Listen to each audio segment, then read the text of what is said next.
Hello everyone, this is Sado and we're about to stream a tournament game today. Very important one. Might be the most interesting game of all the games in this second round.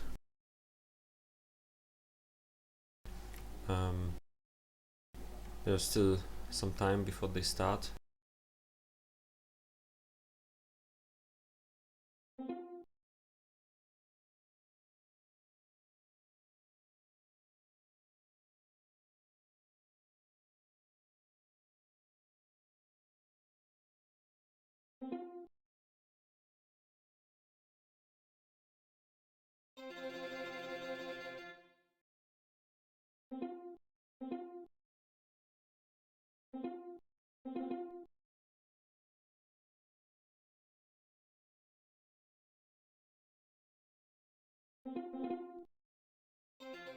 And there we go.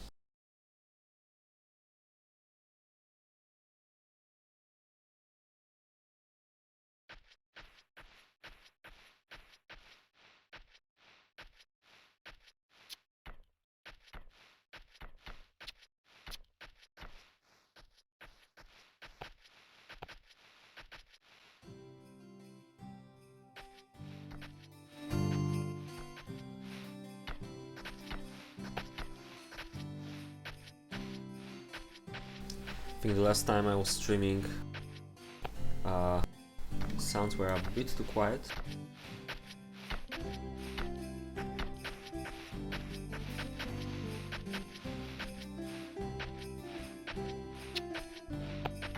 Hopefully it'll be better today.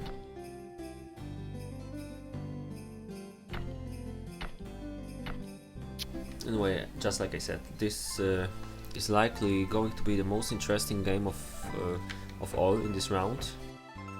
The two teams which were probably the top contenders for winning this tournament have met already in the second round. The first team is Mexican T and Mexican B.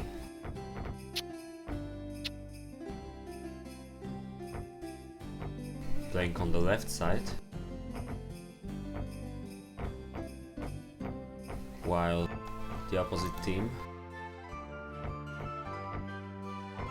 is Destah and his counterpart Raketa.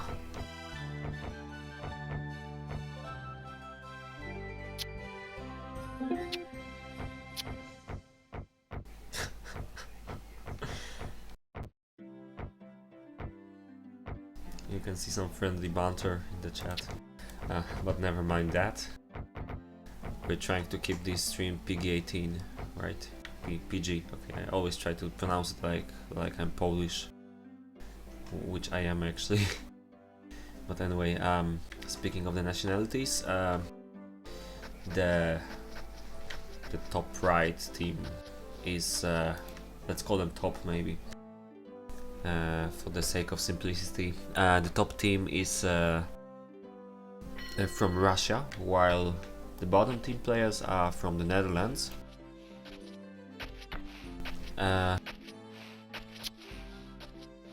This is just I describe this game as a game of the legends for the very good players. Mexican T, Raketa and Destah, I think they are in my top 5, all three of them. If I had to make a table of best players of all time, they would all be there. Mexican B, at least on paper, seems a bit worse, but he's still one of the top players. So, needless to say, my money in this game is on the Russian team. But to be honest, anything can happen here.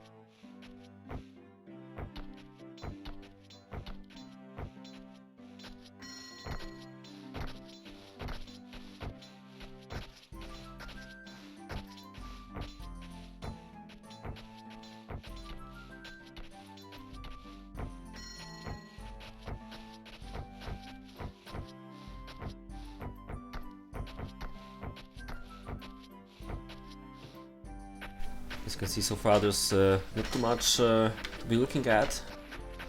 I'll try to entertain you from time to time. Speaking about the tournament and the results. In the meantime, you can see how the players are finishing up their first buildings.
I always like to say that the best builds in this game are the most compact ones,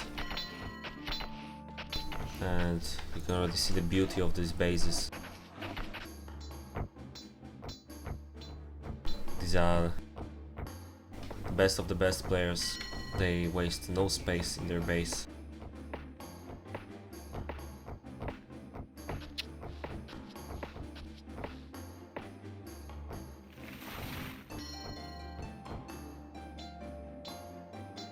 For those that might be fooled by the nicknames, the guys called Mexican T and Mexican B are not exactly from Mexico. they are from the Netherlands, obviously.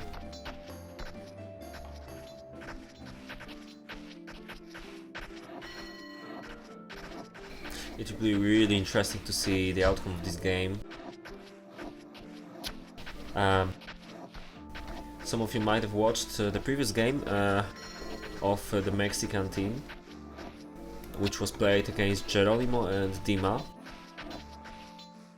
in which Mexican B's base was starving a little bit, which almost costed him and his teammates well, everything in this game. Maybe I'm exaggerating a little bit. I think the Mexicans still maintained control of the game most of the time, but you can't say that Dima and Geronimo were without a chance. They just, well, if they made no mistakes in the fight, and they made, I think they made two mistakes. The storm attack from Dima was a bit. Yeah, a bit unfortunate. You shouldn't do that if you want to win the game. You shouldn't storm in such manner, I guess. And that was the bigger mistake. Otherwise, I think they played a good game. At one point Geronimo lost a lot of bows, which was unfortunate.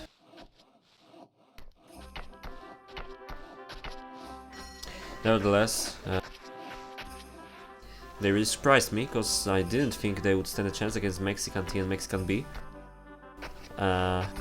So it was really nice to see that the game wasn't too one-sided, which is exactly what I'm hoping to happen today.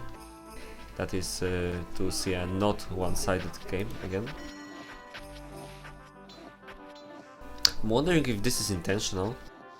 Hopefully it is, but I can't see any reason for that. That's interesting. Okay, this could be a big mistake, but we'll see.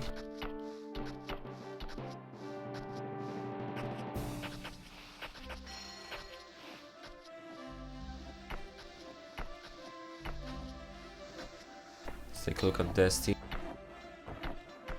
It looks like his city is a bit empty. There's almost no buildings there, but you can see he made a lot of roads. And obviously his coal is quite far away. But to be honest, that's a problem that most of the locations on this map have, as you can see. You have to make a ridiculous road for the coal. Not a bad thing though, because you know it's actually good if you have to make some effort to reach the resources. After all, we wouldn't want the game to be too easy, right?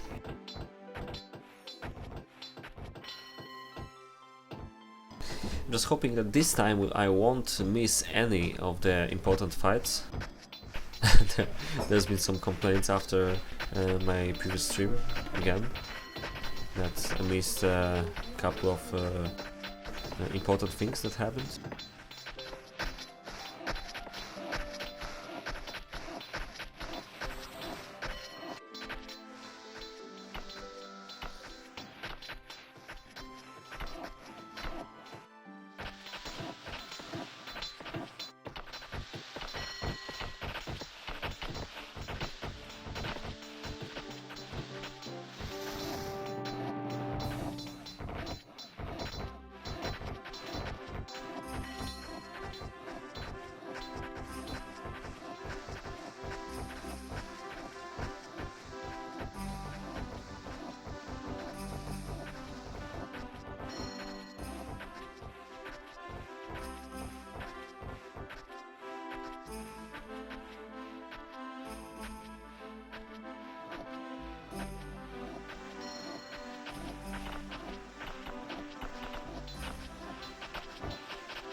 See, MexB already has a second sawmill.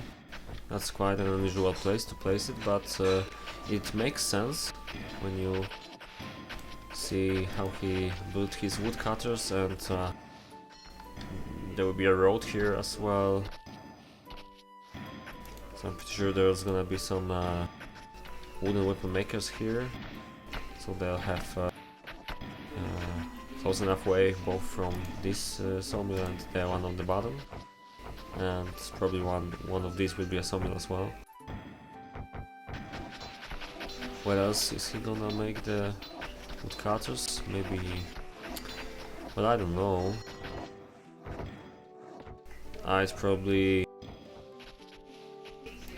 this log seems a bit short on wood, to be honest. I'd probably try, I don't know, you kind of have to take this, but then you also need some space here to build, so it's kind of tricky. Honestly, I don't know what I would do. He's obviously planning to make 3 more farms here. This is a spot that seems to be unused, so maybe he could try to make one more woodcutter somewhere here. It would have plenty of space here to plant the trees. Oh, this is interesting.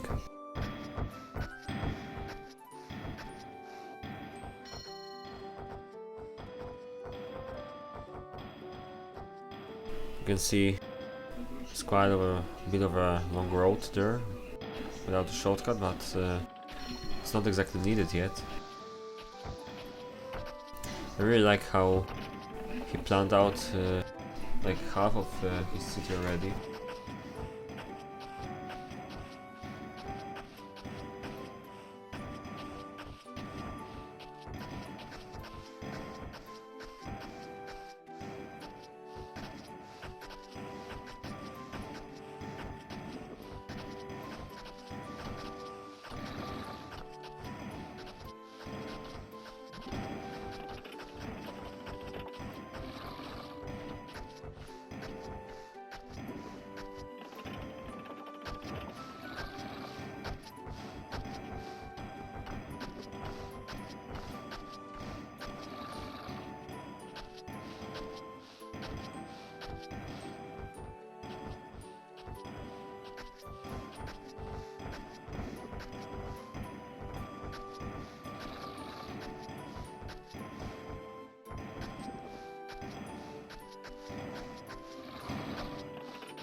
Anyway, sorry for a little break.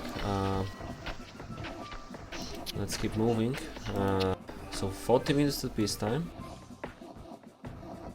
Oh, this is interesting. Is it a mistake? I'm not quite sure.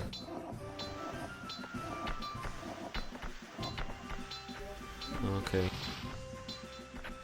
Maybe it was some microing skills of Mexican D. You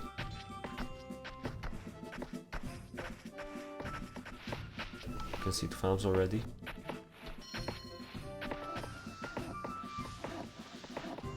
Keeps expanding his woodcutter production. I mean wood production, obviously. This location seems a bit weird, especially the way MexT builds it right now.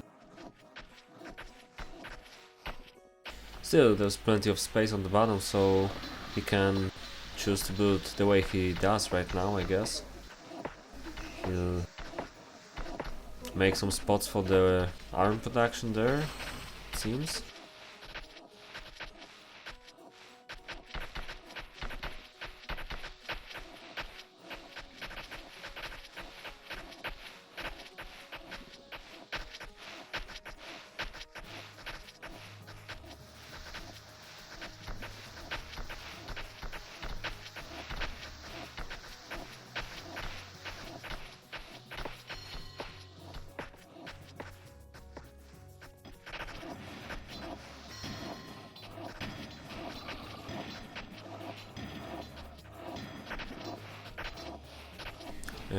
It's quite early.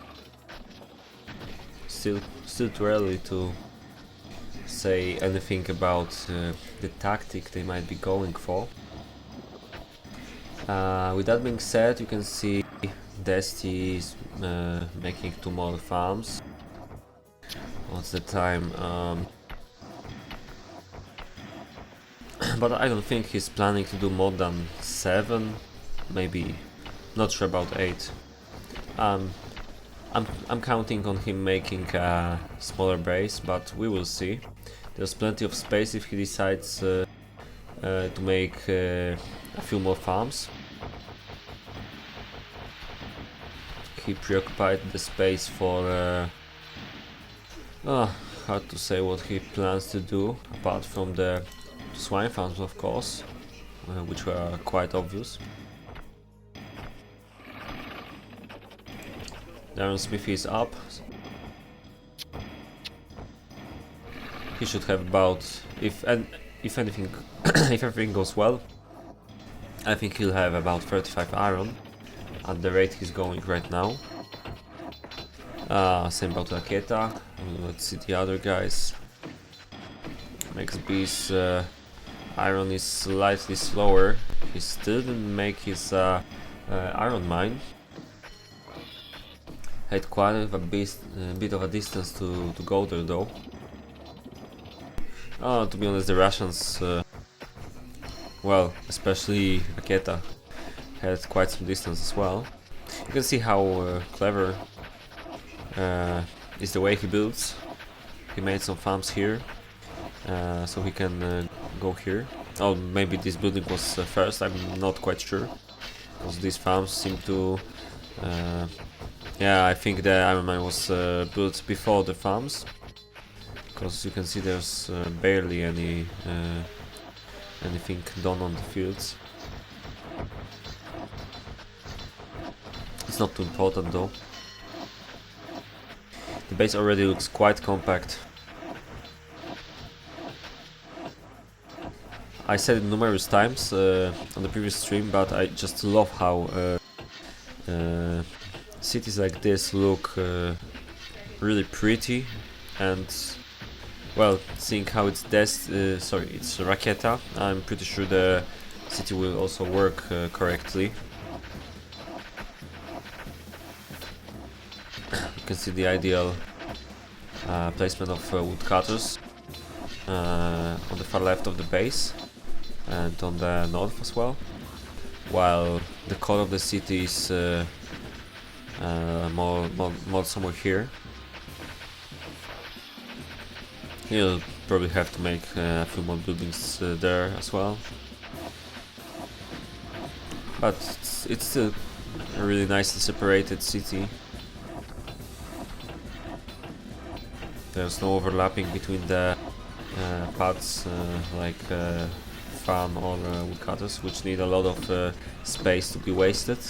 So you shouldn't make this in the middle of your city.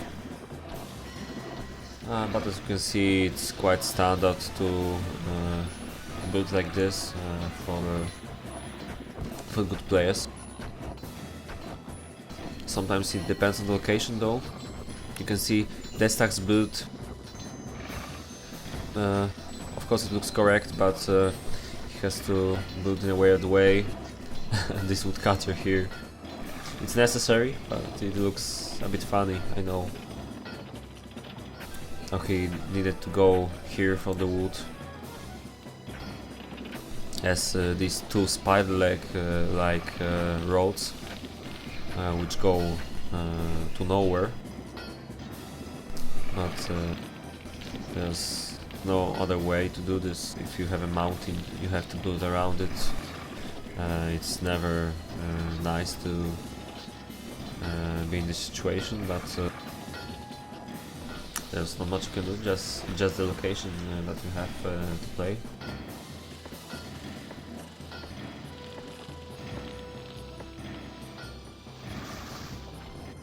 Let's take a look at Mexican T. Already 5 farms.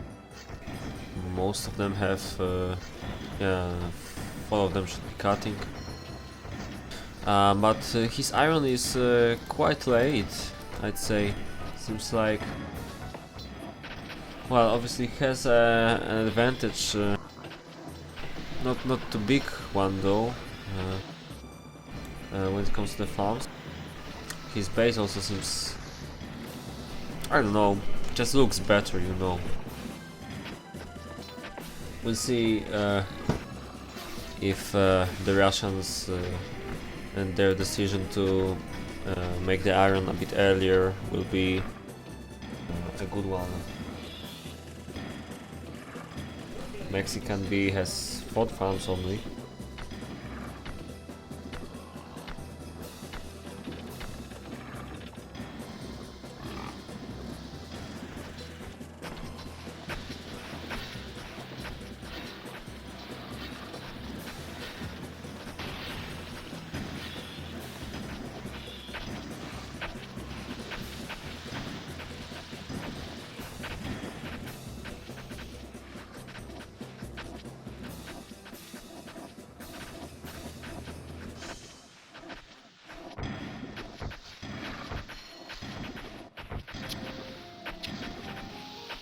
I still think the Mexicans should have about 30 iron, if not more.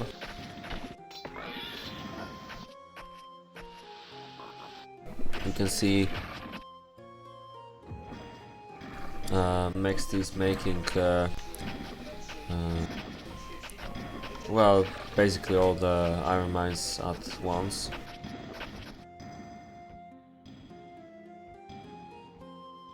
MexB might be a bit behind with the iron though.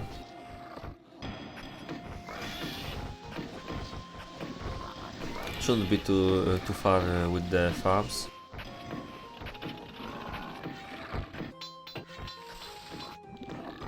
I am not sure if this will be of much importance, but you can see, of course, that's mainly because of the locations they're playing, but Mexican bases, especially Mexican B's base, seem a bit more compact. At least right now. The downside of this lock is that you have to make a very long road at the start of the game. Actually 2 long roads at the start, just to get to those trees here and to the gold, which can waste quite a bit of your time. But now, as you can see, the base looks really lovely, quite compact. I'm pretty sure this is a pre-build.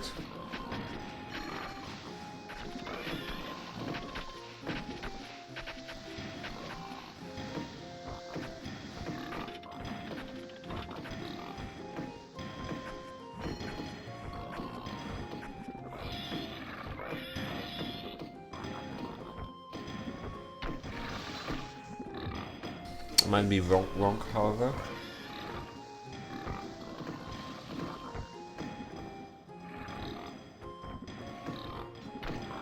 Good players are able to pull off bases like this without tributes. It's quite likely this is a tribute though, because I guess it might be worth it to make a tribute for the location for a tournament. Even many good players usually did that in the past.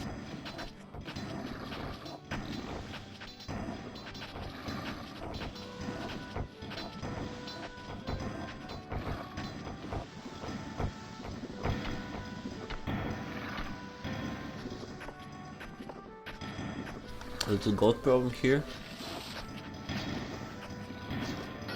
Not sure why though. It should be working.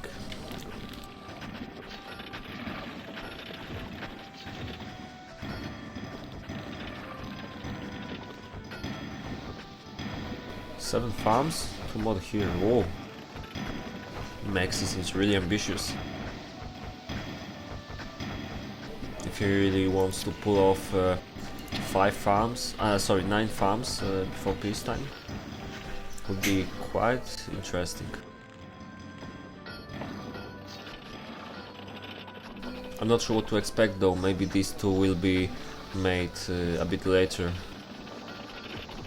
7 is definitely enough for now. Especially when he still has some other stuff to be finished. Not much of that stuff, probably just the weapon production though. Might be a good time to start making some of these buildings. You can see he's going for a tannery.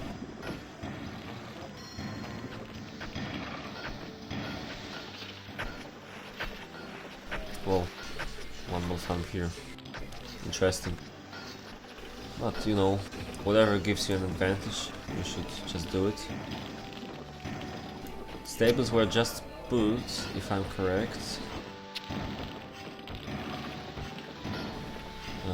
Well, it's kind of obvious because there's no horses there either. And yeah, the guy is coming here. So, what's the time? 23 minutes? I don't know, but I think at least 10 horses might walk out of this building. We'll see if more will be made, which is quite likely. Don't see the stables here though. I'm guessing MexB's plan is to just make a nice spammy base. Not too big and not too hungry. Especially after the previous game. But the base looks really nice. Oh, actually he's making stables. So, well, maybe it will be a bit stupid to not make one, because you play versus Destah and Raketa. Then you have to... I guess you have to make horses. Otherwise, of course, the Russians will make horses, and you can find the proof of it. Well, it is in Destah's base, where when in Raketa's base I can't really notice stables as of yet. Not even a plan. Anyway, I don't expect anybody to go against the standard tactic of swordsmen and bowmen, with maybe some additional troops of other kinds, pikes for example, but not too many of them. Given the amount of farms here, I think that MexT will make as many swordsmen as possible, and of course knights. And he will try to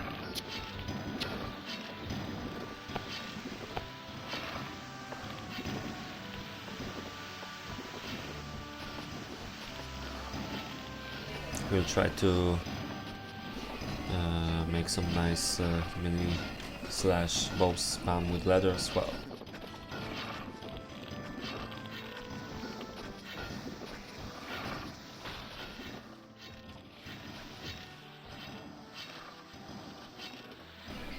Okay.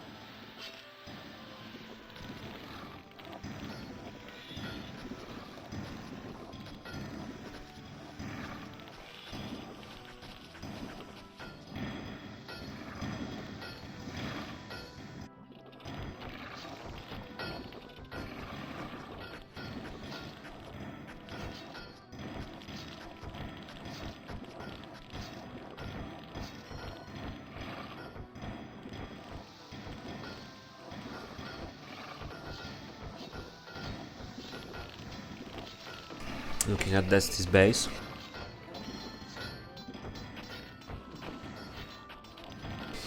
He's finishing up his barracks and making his 6th farm.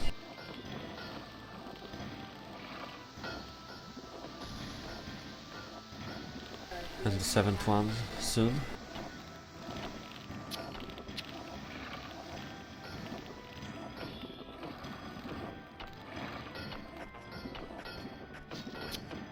It's interesting, by the way, how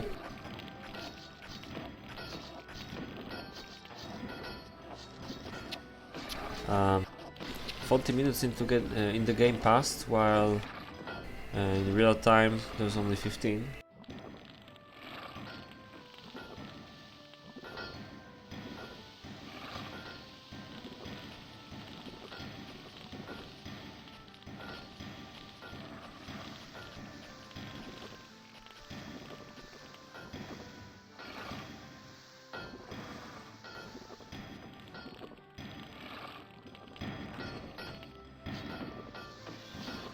My apologies if the music was a bit too loud.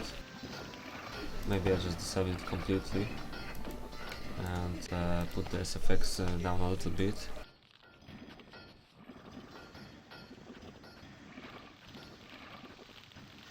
I'm just hoping it wasn't too hard to understand me commentating, but there's not much I can do right now about it, I guess. Well, you can see, like I said before, Destah's iron seems to be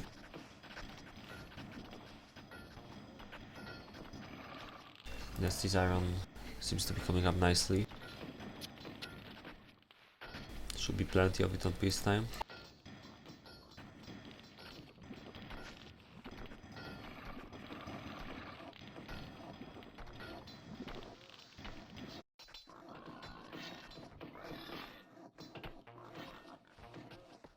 Raketa seems to be making quite some farms. Stables are a bit later down from the other 3 players.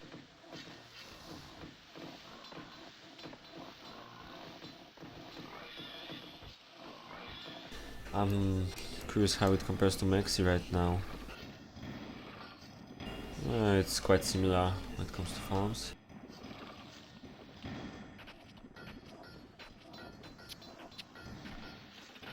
It's a good moment to make your leather production start working right now, and it seems like most of the players are on the same or similar stage of leather production. Not sure if a shortcut here is really needed, but might be helpful actually.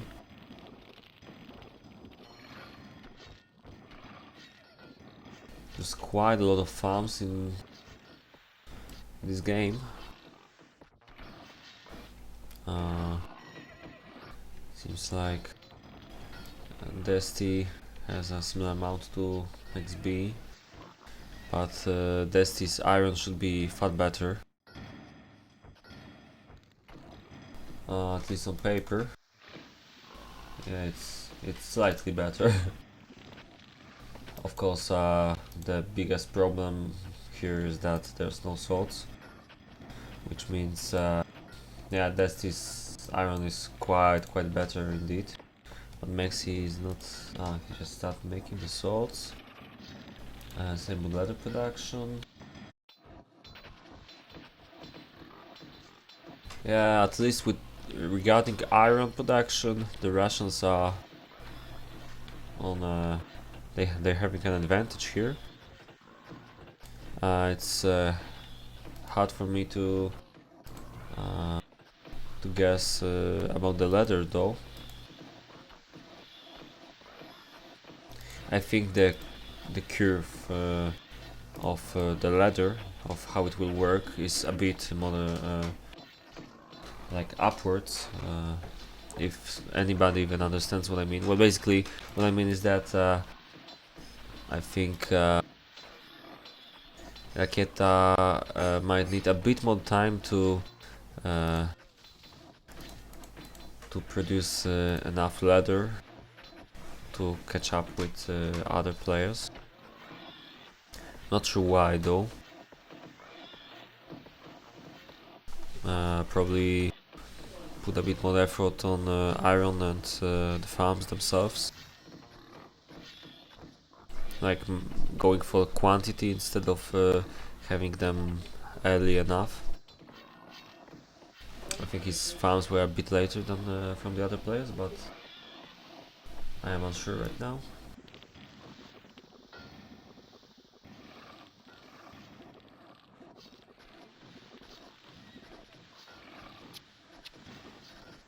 Really nice armor from Destah, but the leather production seems a bit concerning.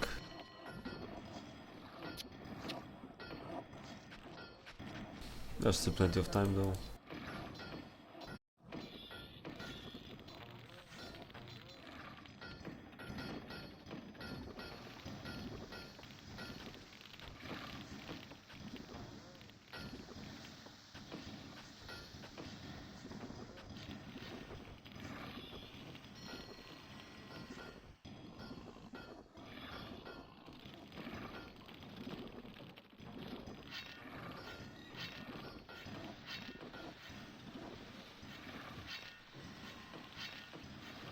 Okay,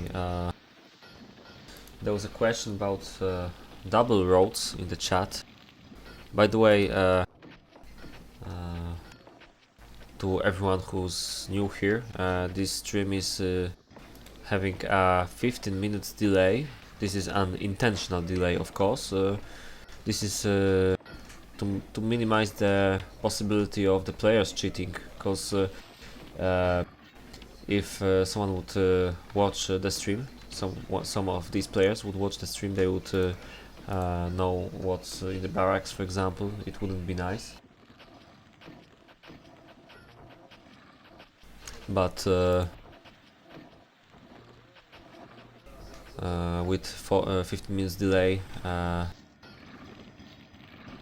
it's a bit harder, because with 1.5 speed, I think there's like 25 minutes, even more, because when the stream started, it was already 40 minutes into the game, so seems like 40 minutes in the game somehow was equal to 15 minutes in real life, so it's quite almost impossible to cheat. Anyway, the question about the use of a double road, they are not used because it doesn't make sense. You just waste time for making the second road, and you know, it doesn't help that much. You should make a road around. That's better. Like you can see that these pro players are using roads like I can't give you an example because they have shortcuts everywhere. Like for example here, it's not necessary to make a shortcut, but like if there wasn't this road there, then it would be necessary to make it here, right? Because the serfs would go like the long road around, no matter where would they want to go, right? These roads are the kinds of you should make, but making double roads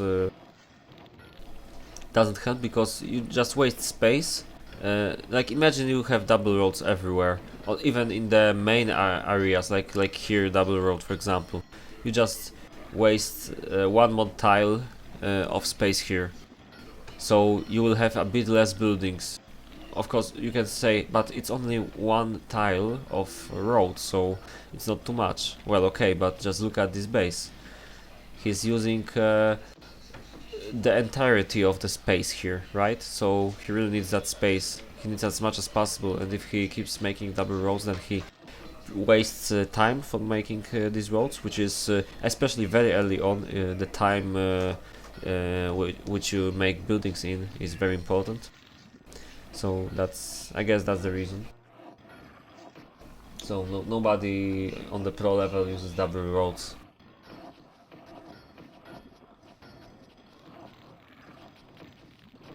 Next question was about fort quarries.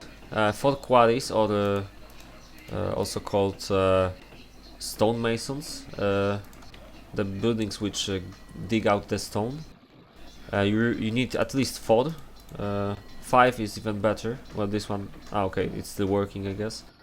4 is the bare minimum for the kind of gameplay we play here, of course. But it also applies to longer peace times, because this is peacetime 60. I even think if you play longer peacetime you might need at least 5, but I am not sure because I don't play longer peacetimes, like the peacetime 90 for example. But 4 is the bare minimum. I've seen cities with 3, but you need a skillful player for that to work, and you will need to make the 4th one at one point anyway, I guess. Mr. Fu is a really good example of a player who can play with 3 stonemasons, but it's really rare to see this on pro level.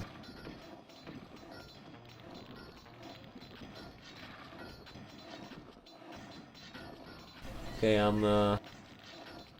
I'll be sure to check the armies in about 2 minutes. But I'm already... I don't know, I think Destah will have about 30. I thought he'll have about 35 iron, but seems like I was mistaken. And about maybe... well, at least 35 leather, I'd say. 8 horses so far, so probably 10 on peacetime, or a bit more. It's not too bad.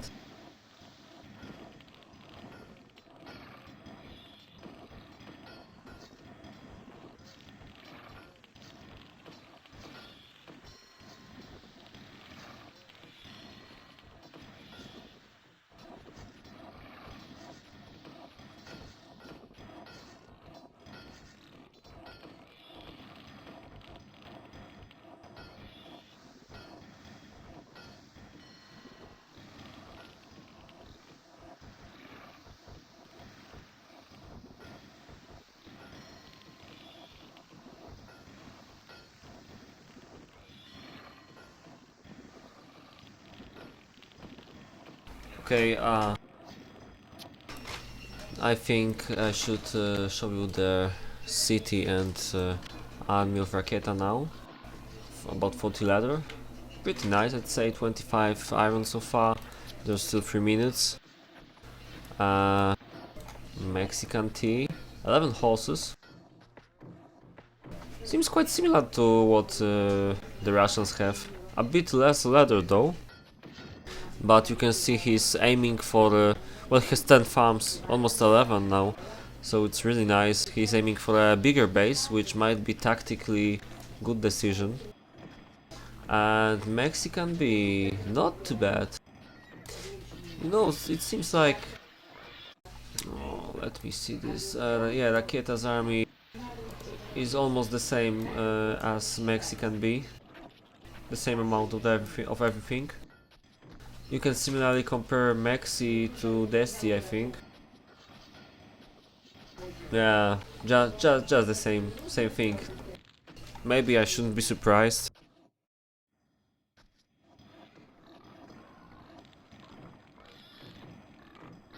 I think it's oh, maybe actually there will likely be a peacetime break, so I'll wait with this question answers until we have nothing to talk about anyway.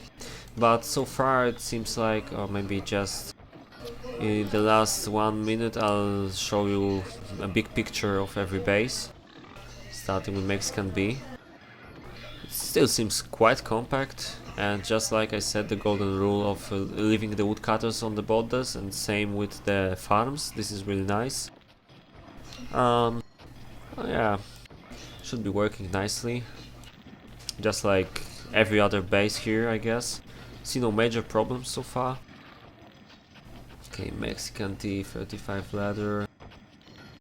But you can see MexB isn't making much more ladder right now. Just made what he had. So I guess this would be a similar amount. Raketa, quite nice, quite nice. Same with Destah. Okay. Armies are pretty similar, I'd say, and the city's potential is quite similar to... Okay, where's the peacetime break? Okay, there we go. So now it's a good time to take a look at the chat. I see 32 viewers. I'm not that much surprised, because I knew this game will be electrifying a lot of people in this community. This, just like I said, these three guys are like top five, or maybe even top 3 of all time, like Mexican T, Raketa, and Destah. Mexican B is a really good player as well, and as you can see in this game, he's even to Raketa, at least right now. Okay, so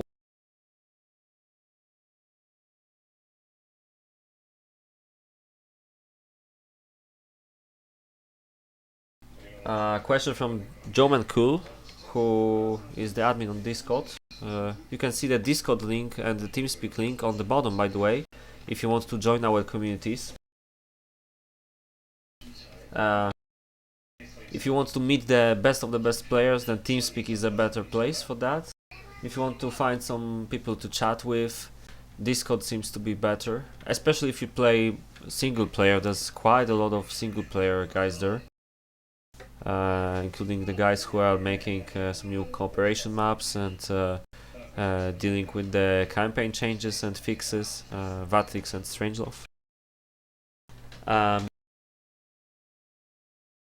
Anyway,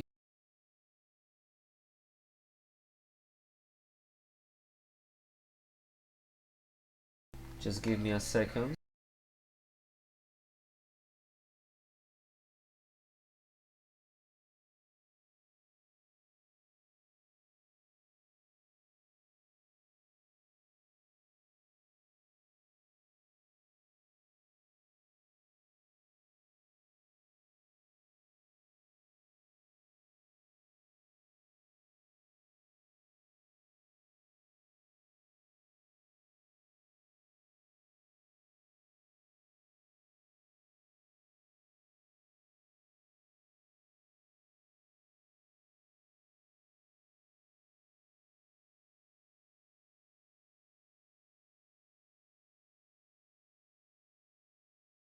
The break is about to end.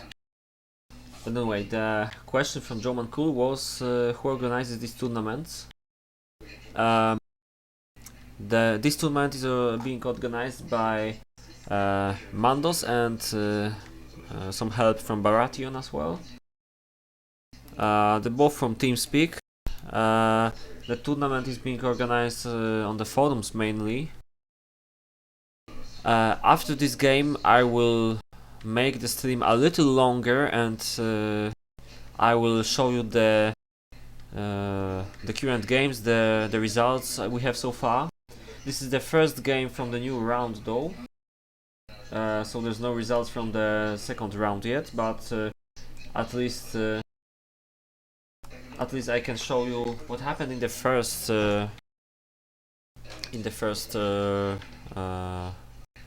first stage.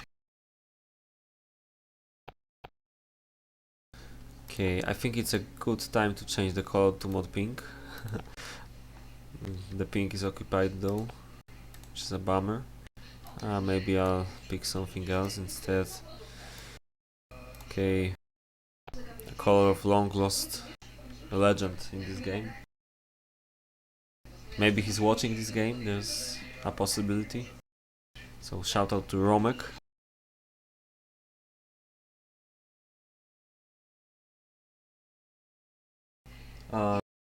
By the way, to everyone who's watching, there's a new version of the remake coming up.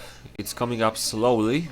There's still probably half a year needed, or at least a few months, but there will be a new version with lots of changes. Some of them you can find on Knights and Merchants World on Facebook. We try to report about the most important changes in the game. But the most important ones were probably the number of players and spectators can be bigger now. At the moment, you can see in normal version you have 8 players and 2 spectators, while in the new version you will be able to have 12 players playing plus 2 spectators, or maybe even better. Maybe there will be even more spectators possible, but that's yet to be seen, I guess.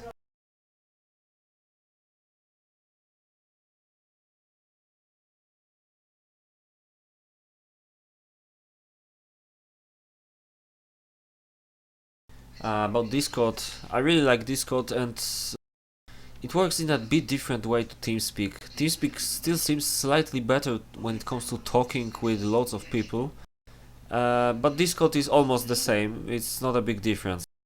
But Discord is much better when it comes to working as a forum/chat. It's really good for that, because on TeamSpeak you have nothing like forum functionality or chat. Like it doesn't, the messages don't stay after you quit. There's something like offline messages, but it works really kind of bad in TeamSpeak. You almost always miss the messages sent that way, while Discord just works like similar to a chat or to a forum. So the messages stay there, and you can have private messaging there. It's best of both worlds. So it's really nice to use, and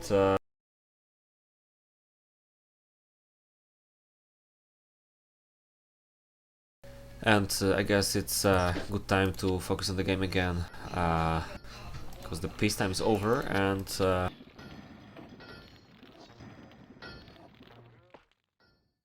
we're about to see what happens after.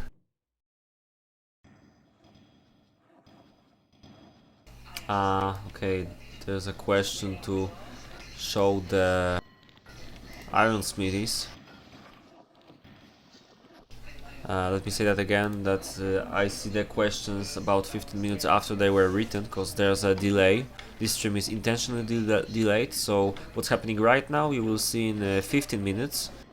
This is because, well, it's an anti-cheat measure, so the players cannot watch what happens in the game. They can't see what you can see right now, because if they saw what the enemy has in barracks, it could be an unfair advantage. If someone screwed up the game, for example, they could know who to attack, or that they should attack very quickly. Of course, it's not the case this time, because both players are, I'm sorry, both teams are really good. Let's see how the scouting looks like. There's plenty of space on this map. By the way, there's quite some space between the locations, which might mean the game will be campy, but we will see.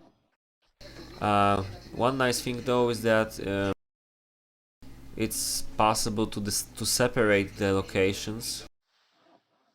You can block off Raketa hit, for example, and go for Destah's base or something like this.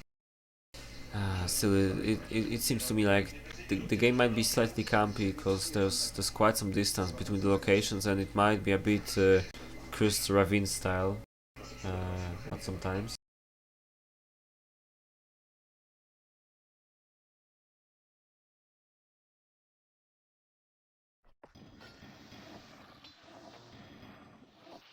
The arms are still coming out.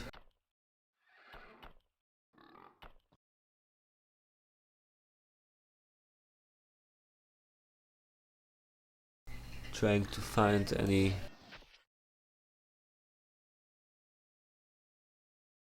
scouts. Okay, MexB scouted till here, and there's some more horses there as well.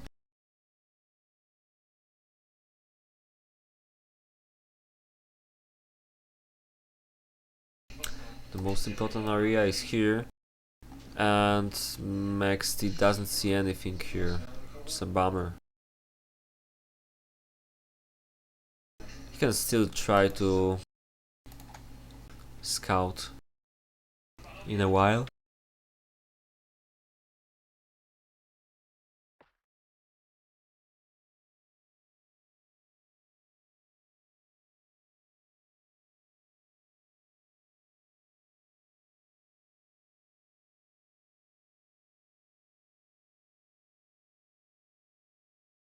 I think the Russians have a bit better vision. But it depends though. You can see that the Mexican T&B team can see this very important area here.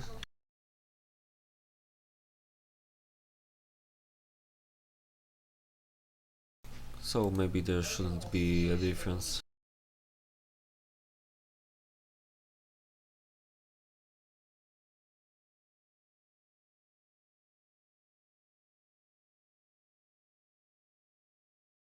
The Russians are taking positions. I'm not sure if Mexicans have a good position here. Did they take all the armies out? Oh, Mexican T doesn't have enough recruits. I knew something was off when I was looking at the numbers. It's not too bad, but might be too bad for the Russians. You can see the Russians and Mexican B took everything out from the barracks, so they also have perfect vision, which means they know they should attack right away. You can see from numbers alone. There's no Polish people in this game, unfortunately. I'll make sure to tell you if we have any Polish people left in the tournament. From the memory, I think not anymore. There were at least 2 Polish teams, Becik and Tomix, and Regis and Eva, but they were both eliminated. Regis and Eva were very unlucky in their first round because they had to play against Destah and Raketa, which is probably the worst they can play against. So, you know, tough luck, I guess. I don't remember who was playing versus Becik and Tomix at the moment. I'll make sure to check the results from the first round and report about them to you after this game is concluded. Anyway, somehow Destah managed to kill a few balls and cause quite some commotion here. Didn't shot down too many. I expected he'll kill more. I'm a bit unsure if this is a good area to attack. I mean, you have to attack somewhere, but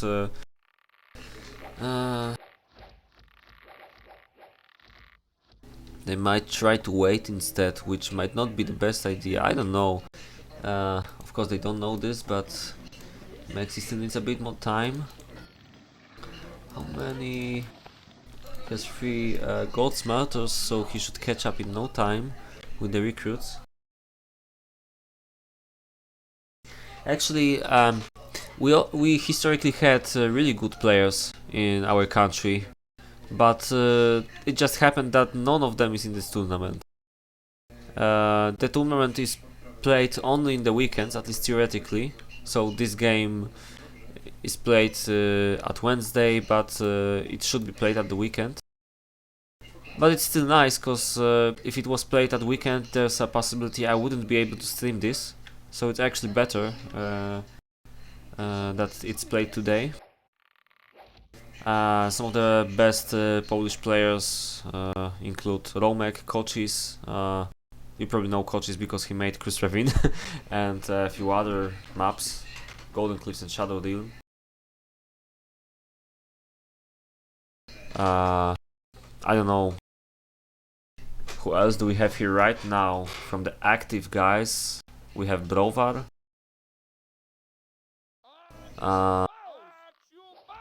There were a bit more very good Polish players, but not active at the moment. Brovar is probably the best one who is still playing from our country. The Russians usually had a lot of good players, but you know, the top players were usually always Destah, Raketa, and that's kinda it. There's also RA clan with lots of good players there. I don't know, Mercenary for example, Kirill. They're not like top of the tops like these players here, but they were pretty decent. But I guess the most powerful nation in the Knights and Merchants community must be, at the moment, the Netherlands. You could easily find about 10 players at a similar level. You could make like 3 or 4 national teams of a very similar skill. Anyway, maybe there's gonna be some action right now. It's probably unlikely because these players know their stuff and they're gonna stay until the last moment. I even think that if some of the horses would get caught, we wouldn't even see the big fight start. 36 viewers, so must be my record for this year. Hello to everyone who never watched me before. This is Sado, and to remind everyone the teams, the bottom team is Mexican T and Mexican B, and the top is Destah and Raketa.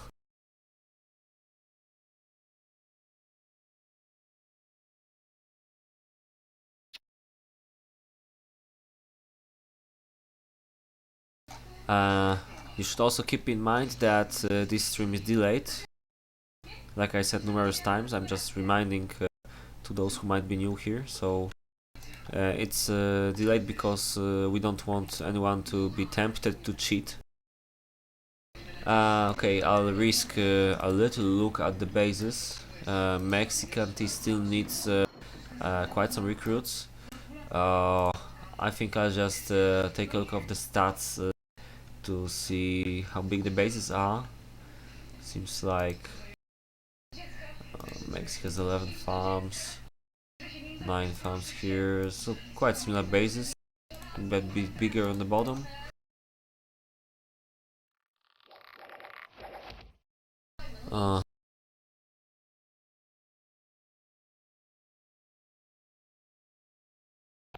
I'm assuming nothing will happen for 5 more minutes unless someone makes a mistake, but it's highly unlikely.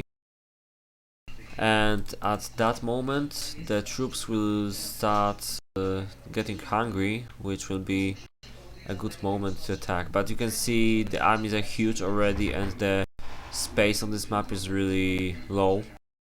To be honest, it's a bit unfortunate that these particular teams are pitted against each other in this round, where everyone plays on Eruption, because you can see it's not going to be a nice fight. It's just gonna be a walk-in, probably. Maybe they will try feeding, but I would be really surprised to see that. Usually we just see kill the people off against each other in the fight. Okay, the peacetime was 60, just like I said earlier.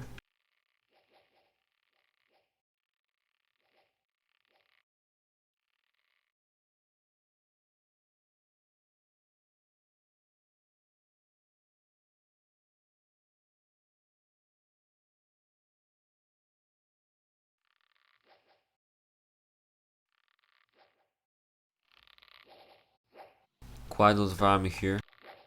Hazard a really quick look at the top. Shouldn't have problems with food, I think.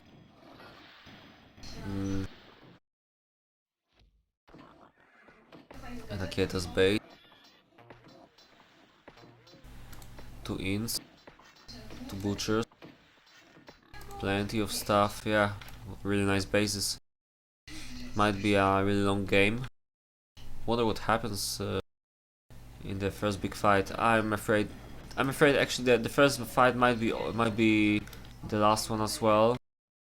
Unless, well, we'll see what happens, but usually one of the sides gets lucky and that's it. Raketa is pushing. Look at these huge armies of bows. These armies are really big for the usual standards in this game. Okay, there's some action. Wondering which of the players lost more. I'd hazard I guess that Raketa. Yeah, definitely. So you can see playing defensive is usually a better idea in this game. That's why nobody is going to attack right now.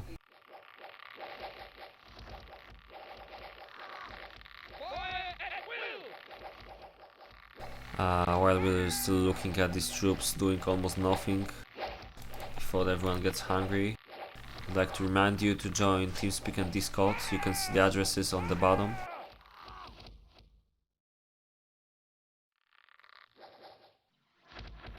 If you're looking to make your skill level in this game higher, then I advise to go to TeamSpeak.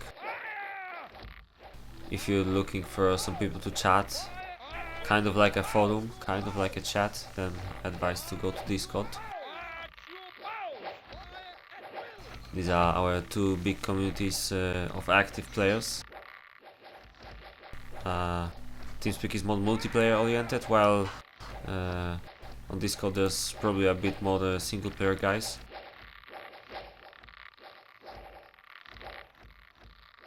I thought there was gonna be some action here, but it's only a minor shootout. Just killing off some builders and such. On the left front, not too much happening either. It's the silence before the storm. The armies are simply too big, so nobody wants to risk attacking. And usually the person who decides to attack, to be the first to go in, will lose a lot of soldiers unnecessarily, so nobody likes to do that.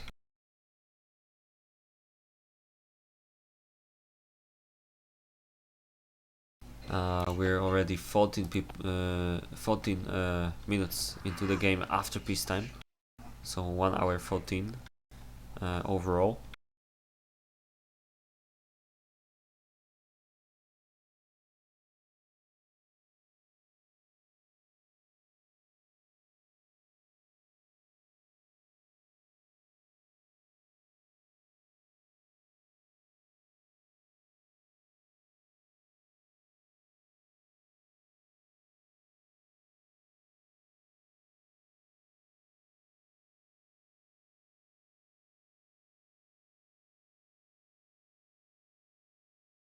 I apologize for the lack of action, but it's just that moment after peacetime where nothing will happen for a few minutes. As you can see, the troops are almost hungry though, so they will have to do something at some point. I'm wondering if they will try, I don't know, some kind of a sneak attack maybe. I wonder how much they see, but there's nowhere to go, to be honest. Yeah, both teams did the homework, so it's impossible, completely impossible to go around unnoticed. But just like I said, we're dealing with legends here, legendary players. I'm really happy that we can see such good players still playing this game.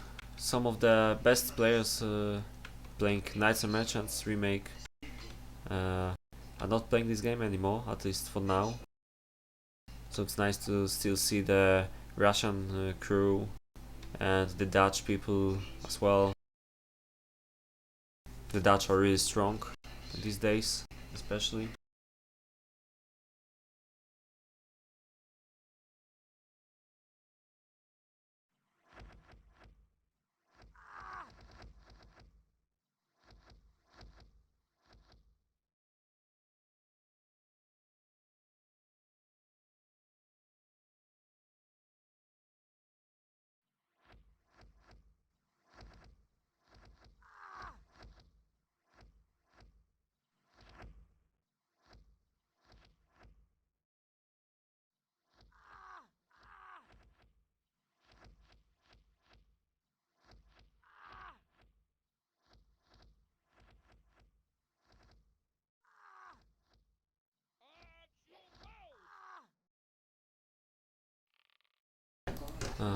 We can only wait, I guess. I'll try not to miss the big fight. Keep looking at the base. I see no major problems. Even MexT took out all of his troops almost. Yeah, he definitely has now enough recruits.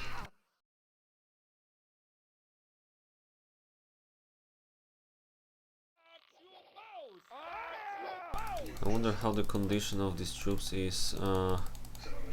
It doesn't seem like anyone saved their troops. Yeah.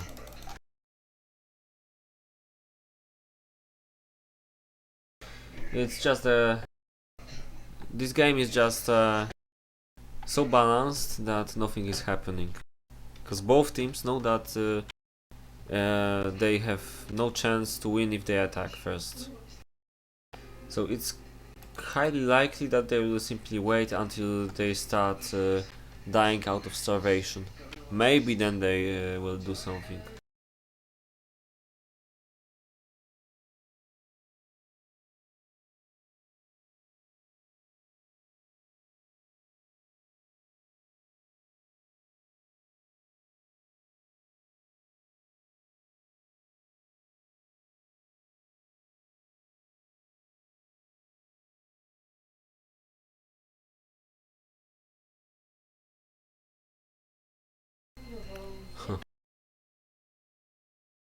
Doesn't seem like anyone has any idea what to do. So we're stuck waiting until something happens. Sorry for that. That's just the charm of this game where the teams are too even. Okay, I'll hazard a quick look at the north cities.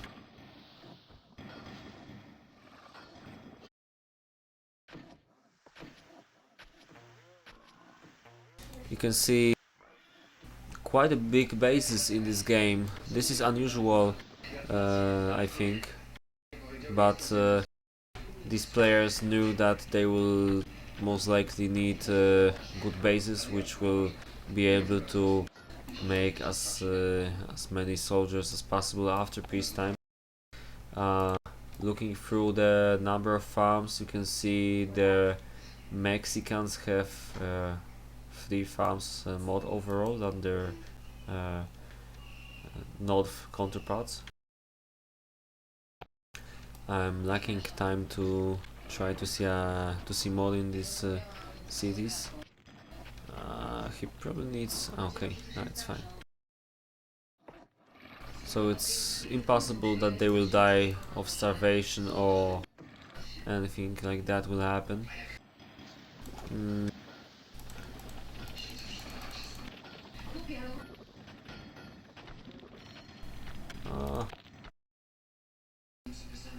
trying to find the number. Okay, seems like MexT has 2 stables. Indeed, and for piggies. MexB has 4 and 1. Destah 4 and 1. Raketa 4 and 1. And I believe every single guy in this game has one bakery as well.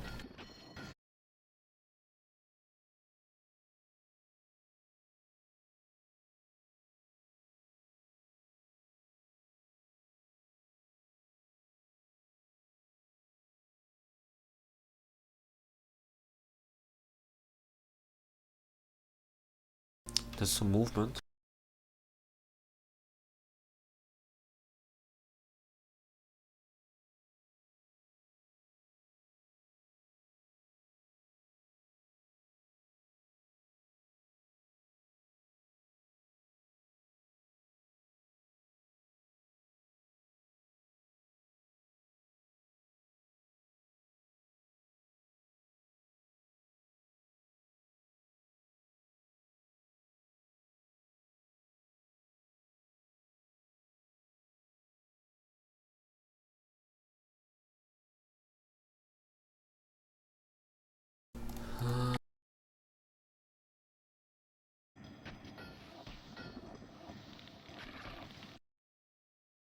Okay, finally some of the troops are hungry, so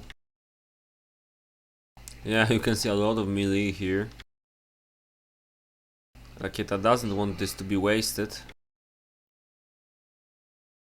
Oh, knights are hungry as well. You can see most of Mexican Beast army is hungry too. So these are the first units that are probably going to be dead if nothing happens.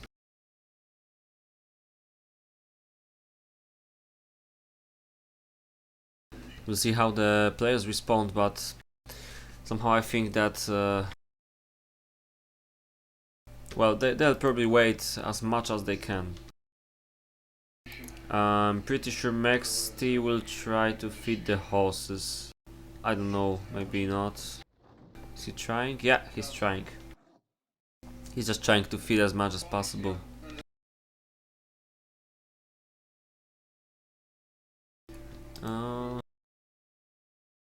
There's quite a lot of horses here.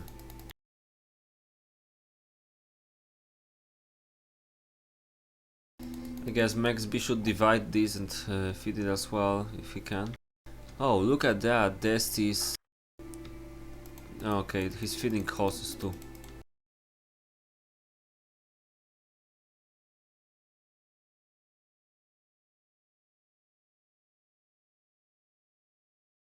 This might be a long game then.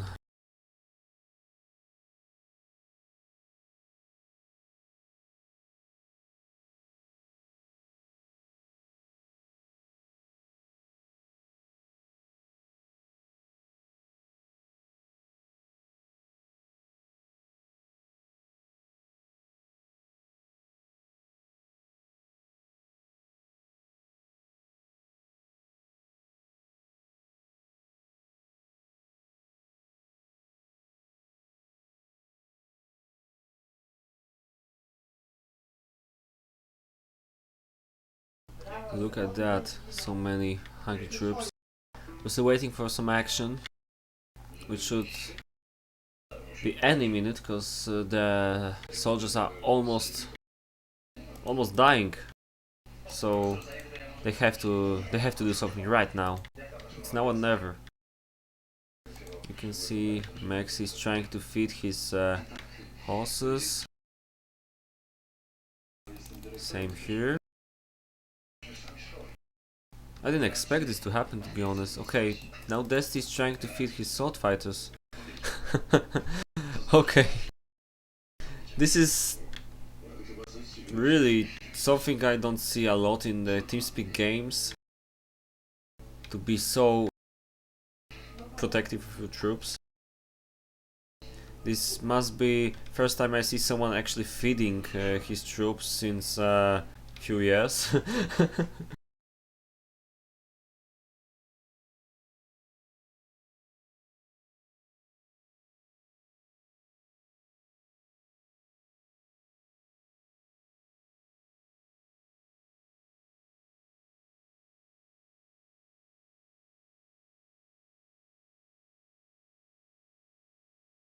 Okay.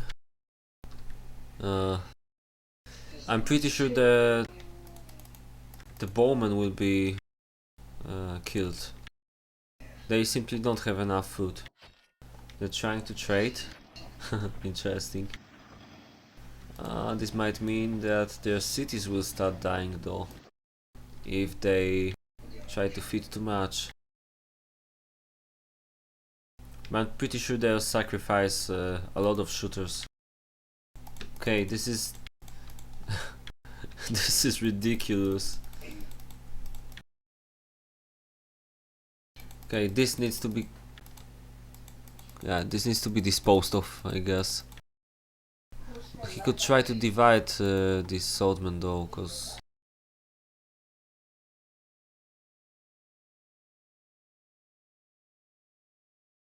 okay.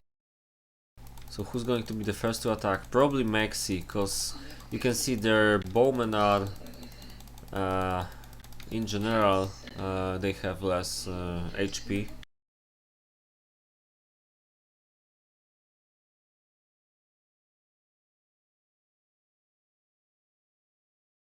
Hey coaches, screw you. Hello. Hello to other friends that joined. I can see Tomik, Skill, coaches. I'm not sure who is Misiek Prawilniaczek, but I'm pretty sure he's one of us as well.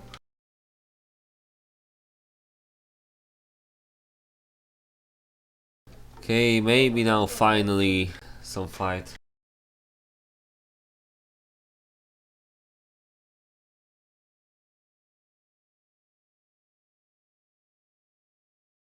And hello Mercenary, you should remember that I can read Cyrillic.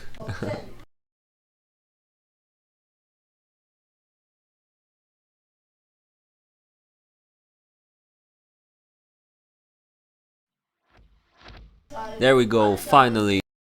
I didn't miss the big fight, I didn't miss the big fight. It will be interesting, but you can see they are keeping most of the troops behind. I mean, I'm not sure why MexB is standing with this here, but okay, there we go. Almost dead troops. Raketa advances, but I'm not sure why he doesn't advance with this. Okay, this is a critical mistake on his part, or maybe intended. I don't know. Maybe he's trying to focus on the horses. Okay, this is very unusual fight.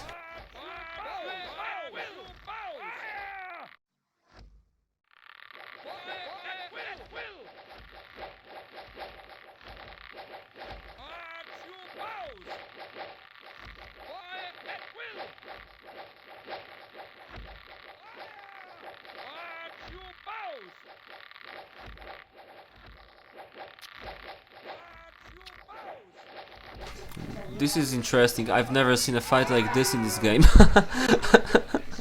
Now half of these troops just died because the... Okay, I guess that's it for Raketa's bows for now. I guess now Destah will try to shoot some more. Ah, he's trying to feed. Interesting. Okay, so I'm checking the time. It's 9:30 p.m. here. So I'm expecting this will end around midnight. Ridiculous. really strange game. This reminds me of people playing 90 Peacetime on Cruise Ravine.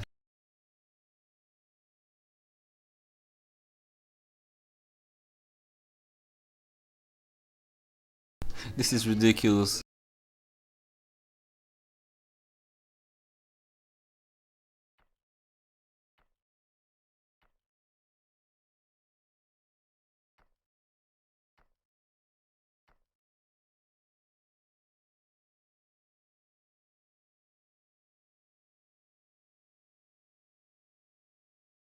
Okay. Still, I don't know why they don't try to do something on the left side. It's such a crappy entrance that you could make some kind of attack here and you would be relatively safe if you manage to catch the enemy, of course. I don't know, I don't really know how to explain it better, but I know there's some action possible here, which wouldn't be too bad, especially if you just take some of the troops that are going to die anyway, which seems like they have plenty of. I'd like to see through the base. You can see that Mexican is really well prepared for feeding his troops. You can see his inns are actually full. I'm surprised. But it's a really good base, so maybe I shouldn't. MexB is starting to have some problems. He's trying to trade as much as he can, but his base is in a slightly worse state. It's not too bad, but you can see plenty of hungry people in the base, so it might collapse in a few minutes, might not. Raketa is in a slightly better situation. There's not as many people thinking about the food instead of working. And Raketa, just like I expected, somewhat similar to Mexican tea. You can still see some people dying, but I'm not sure why, because there's plenty of food and there's not a lot of people walking around the city thinking about food, so...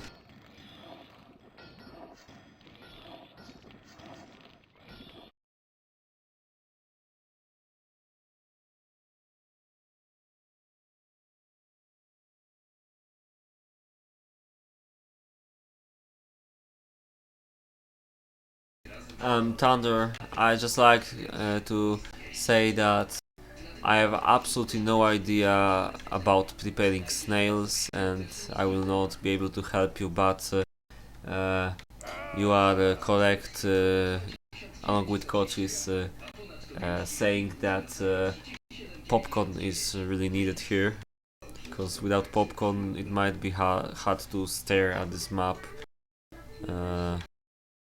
at all the action here, you know. I'm trying to do my best to entertain you guys. I kind of lack a sense of humor, but you know, I'm trying, so I hope you guys appreciate that. I'm wondering whether they kind of have a silent agreement to just attack each other right now. Maybe just Mexicans lost their nerve. With that being said, this is a ridiculous position to attack from, so I'm not sure what they want to try. But just like I said, there's some possibility to do something here, so maybe they can catch and start the fight. But the fight has started here, the horses have been caught. Might be better for MexT in the end if he wins some horses here. MexB still dancing. Yeah, they will kill off Destah's horses. MexB still avoiding the fight, while we have the fight on the left, where Mexican team will most likely lose, but it's not yet sure. MexB, nice catch here. MexT, he has okay, enough T flashing because it's probably annoying. They might not have enough on bottom, but I'm not sure. They don't seem to have any reinforcements left. MexB is doing good, MexT is doing alright, and it's quite even on the top. It's hard to say what will happen here, but MexB has won on the bottom. Okay, I'm not sure, maybe not. He's kind of... Okay, no, definitely not. It's kind of even, to be honest. There's a possibility this fight will be without a real result, just simply because of the sheer amount of bowmen in this game. But the top is in a slightly better situation right now, because they still have some melee left. Yeah, there's a big possibility the top will eventually win now.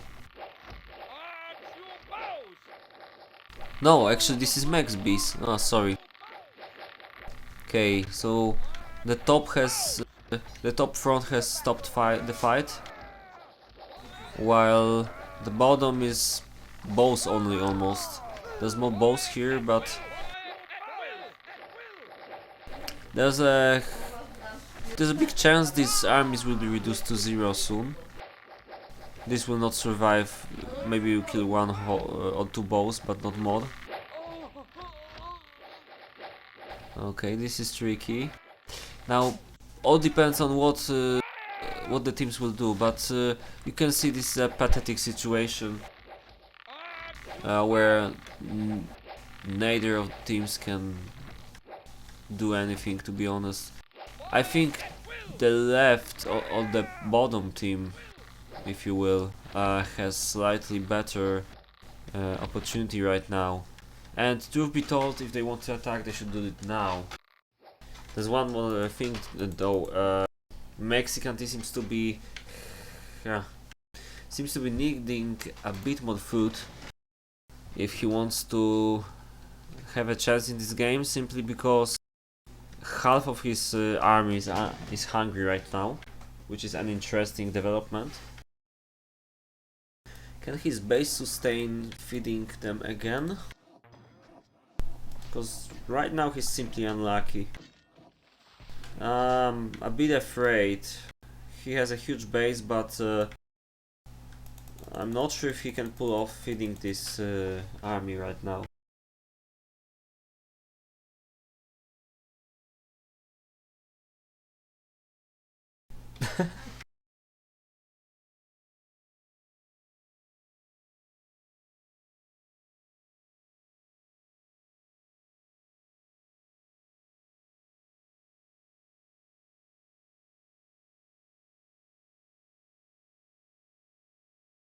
Okay,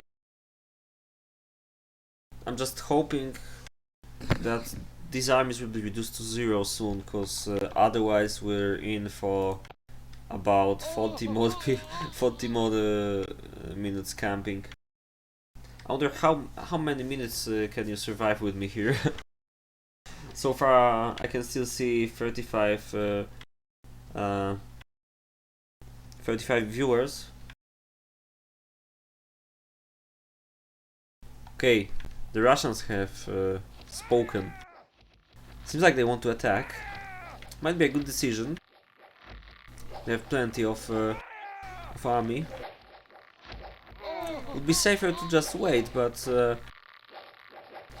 especially that these troops are hungry, and MexT will probably not feed them. But seems like the Russians want to try to attack instead.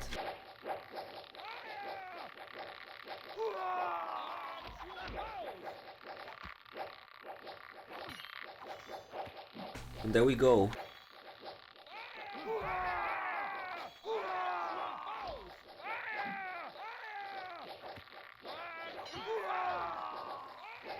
Seems like the Russian team is having an advantage and will likely win this battle. Especially now. The melee will most likely be eliminated. The most important thing will happen on the left, but I think most of these troops will be dead in no time.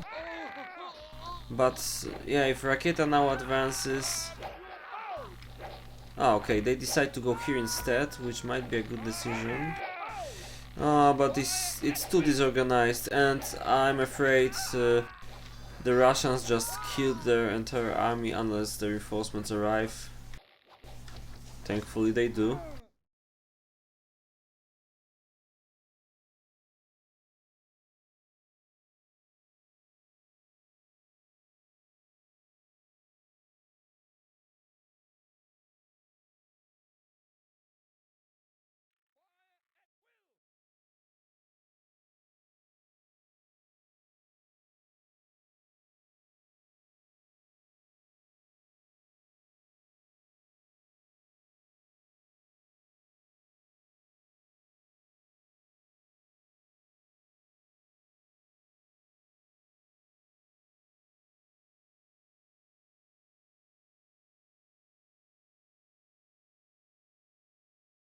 Kirill points out that there's plenty of good players in array at the moment, which is correct.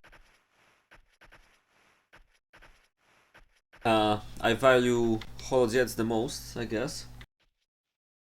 Bolt is pretty good spammer, and yeah, probably same level actually.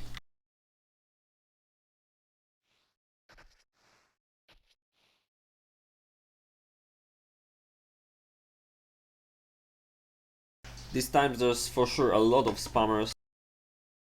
Many of them in Array clan.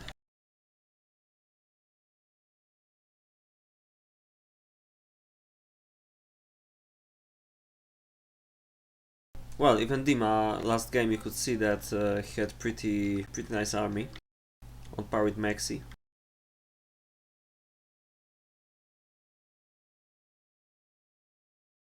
Anyway, it would be really interesting to see see what happens right now. Mexicans seem to be defending, while the Russians keep advancing with more and more troops.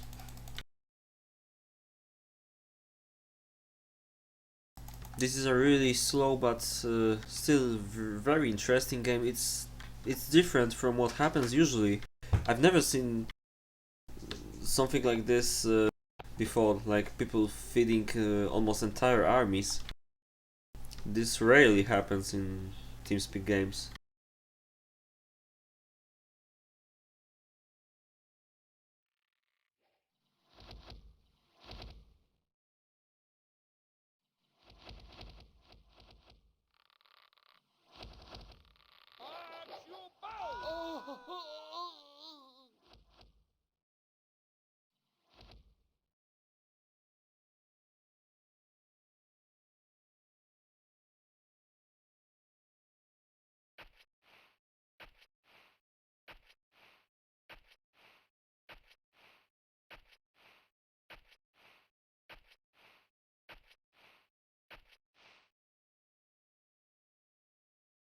I'm amazed to still see about 40 people watching.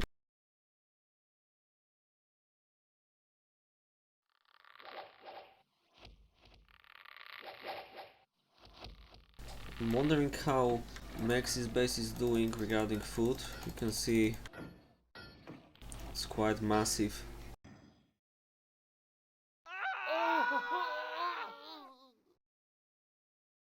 Raketa doesn't believe in feeding his soldiers.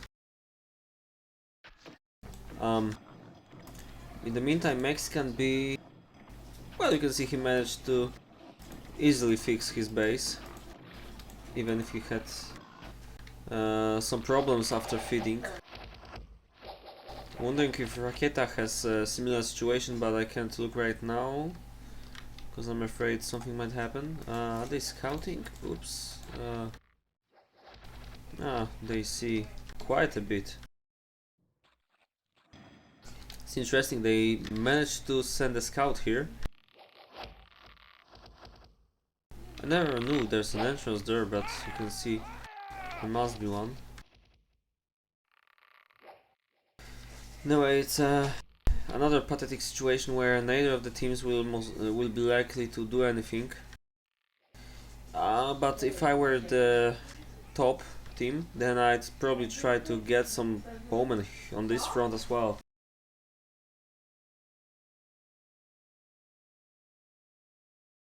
I gotta admit though, I see some comments from Polish people here about the organizers making a mistake regarding the map choice, and regarding eruption I reluctantly agree. This is a really campy map. Of course it's one of the standard maps, but I'm not sure if it works in 2 versus 2 situation. It's worse than 3 versus 3 for sure. It's really campy.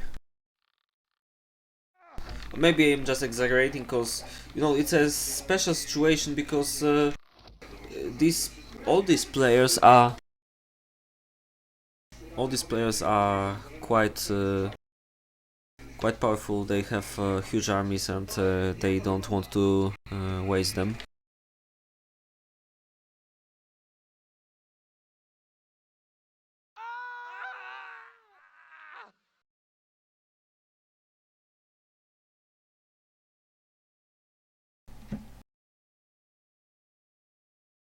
Hazard taking a look at Raketa city, but you can see there's no problem there. Okay.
Raketa seems to be planning to do something on the bottom instead of the top.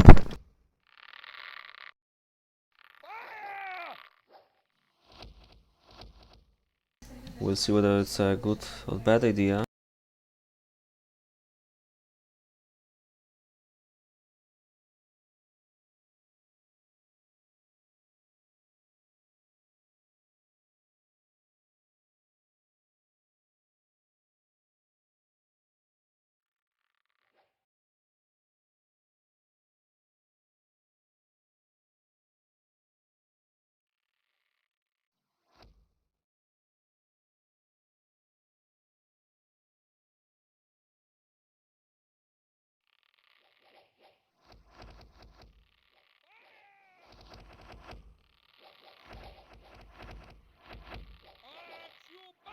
Okay, Donati raises a really interesting question.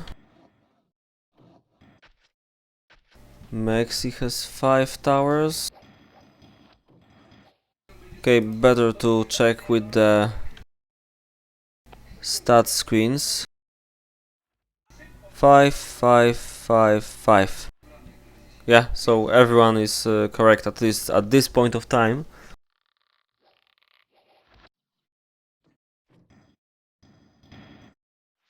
I don't see any destroyed towers though, at least on the front line.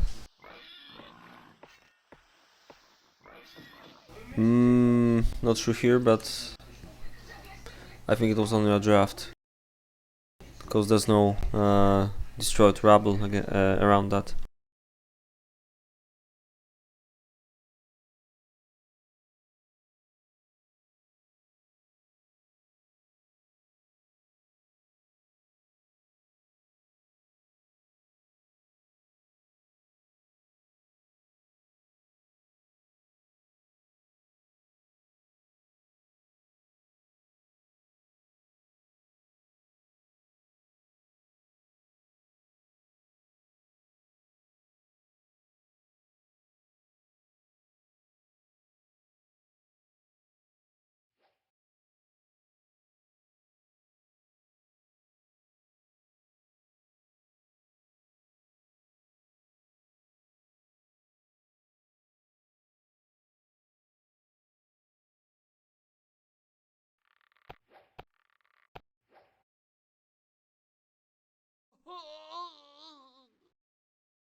Seriously, at this rate, they will need another peacetime break.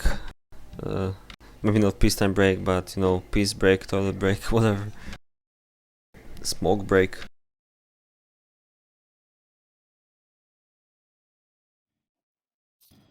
Okay.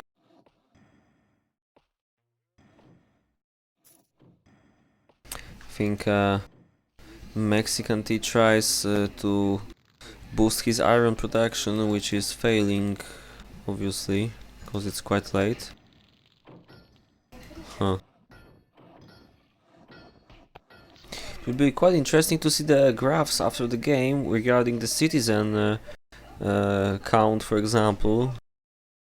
It will tell us how the armies were, how the food production was looking like, whether it was good enough, because as you saw before, most of these armies were being fed, most of the huge armies they had.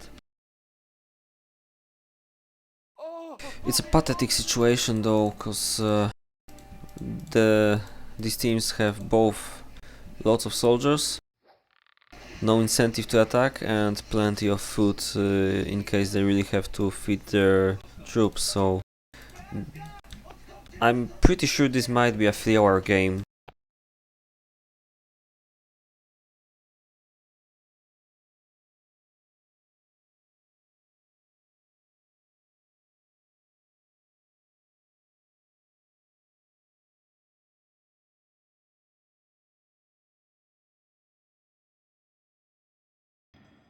Maybe I should start singing or something. I'm afraid, however, that if the Mexicans will not try to attack, then nothing will happen. But I don't know, Raketa is trying something. I actually think they should try to do something here. Yeah. The position is quite bad for Mexican B to try retaliating against those balls. From either side, to be honest.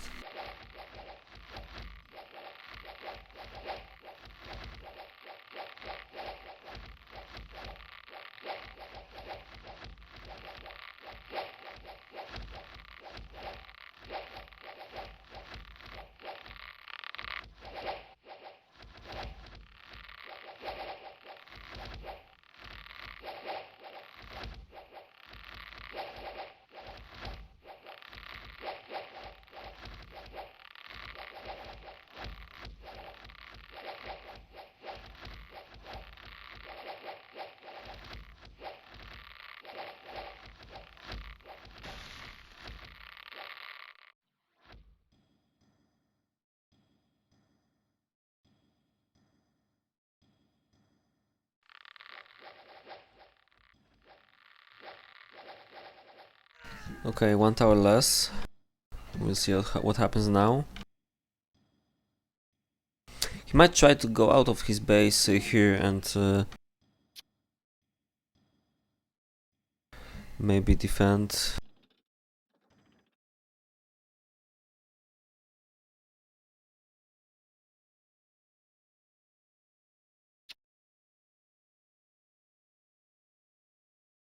Um,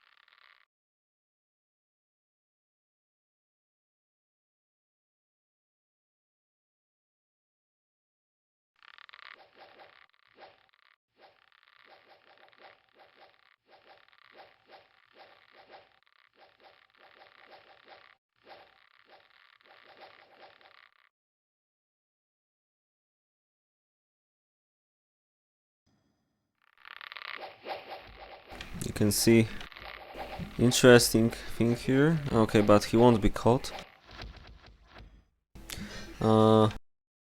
MexB seems to be having some sort of a plan where he goes around and tries to do something from the bottom. Maybe it's not a bad idea. I'm not sure how MexT wants to react. He can try going through here. Actually, it might be a good idea. The downside is that the Russians know what's happening and you can see they are reacting.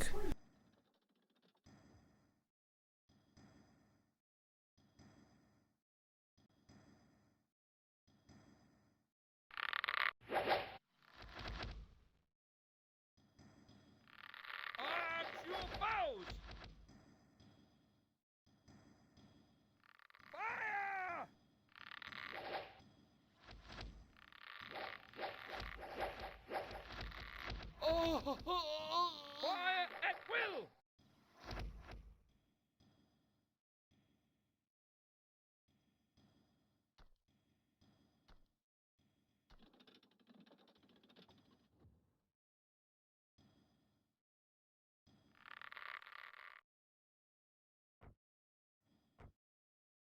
You guys are really tough. Okay, just for you, Thunder, the problem with double road is that it takes too much time and resources to do it for no benefit, almost no benefit at all. And worst of all, you lose the space. You should use that space to make more buildings instead. Are you happy? This will be henceforth known as the double road stream. Because Sado telling everyone for the third freaking time about how the double roads are not needed is still more interesting than this fight. Okay, this is my favorite comment of the day. Is this campaign or multiplayer? Exactly. Feels like a campaign.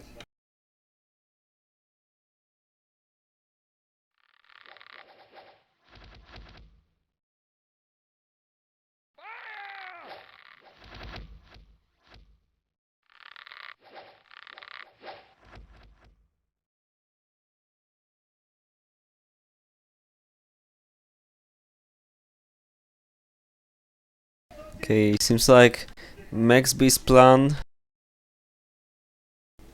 It's not bad, but the problem is they might not pull it off. They need slightly more troops. But you can see they can defend in this position, and it's this position has quite a nice potential. And at least they can try fighting there, like Mex and Raketa can shoot out against each other here.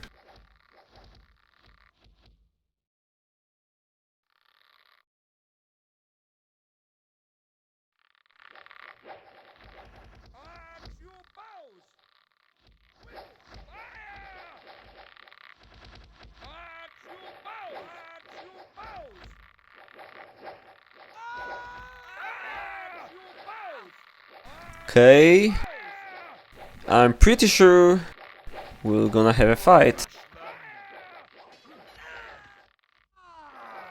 I'm wondering what will happen on top, but it seems like MexT will go through here. And MexB is having quite a bit of a problem. Or should have, at least. But there's so many bows that it's not really important. The problem is, yeah, MexB isn't shooting, which is very bad. But he eventually caught those horses, which is kinda good. MexT isn't trying. Yeah, he's trying to go around. Yeah, but this is probably over because Mexican team simply has no position to help his teammate.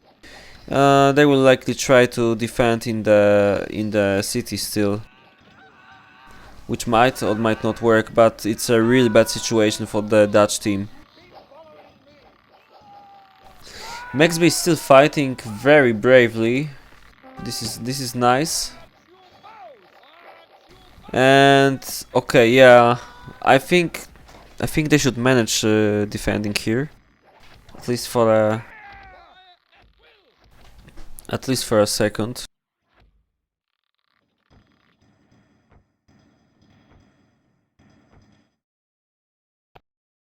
Almost 2 hours into the game. Can't believe what I'm seeing.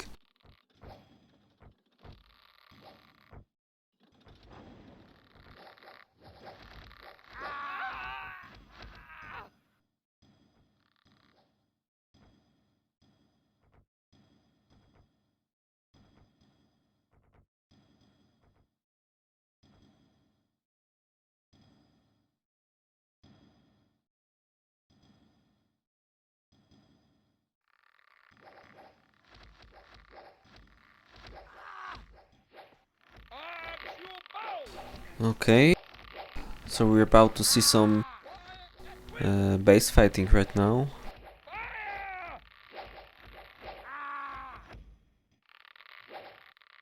But even if the game is a bit campy, I still really enjoy the chat. It's still quite an interesting stream, but you need to like chess, or at least the tempo of chess.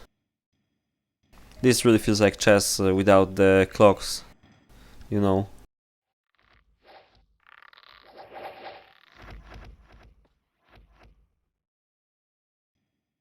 Or maybe like Formula 1, like there's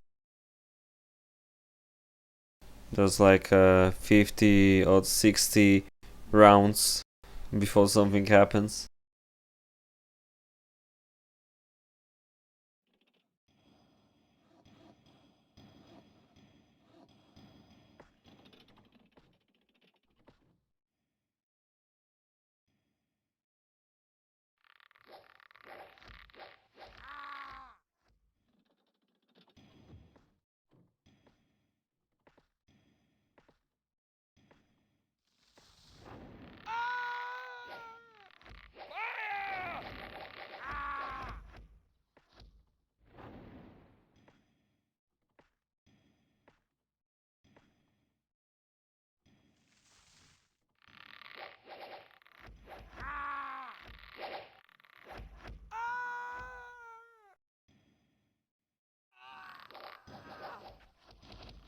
You can see plenty of troops becoming a bit hungry.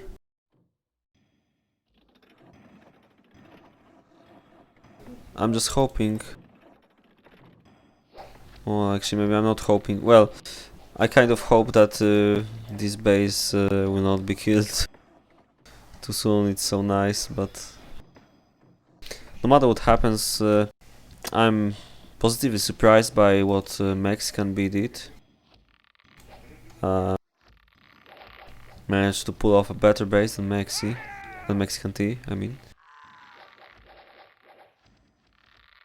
Yeah, Frogman, don't worry. Go and take a sandwich. You can make yourself dinner for tomorrow or whatever.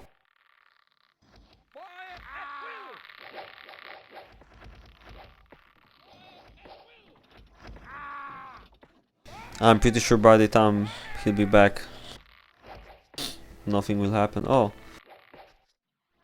He might be unlucky though, cause this stream is delayed, like I mentioned previously, and right now I can see that you guys are watching a big fight.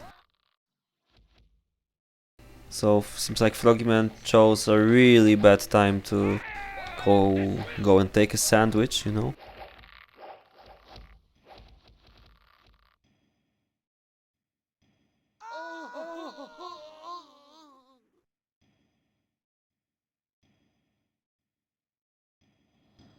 Some light shootout here.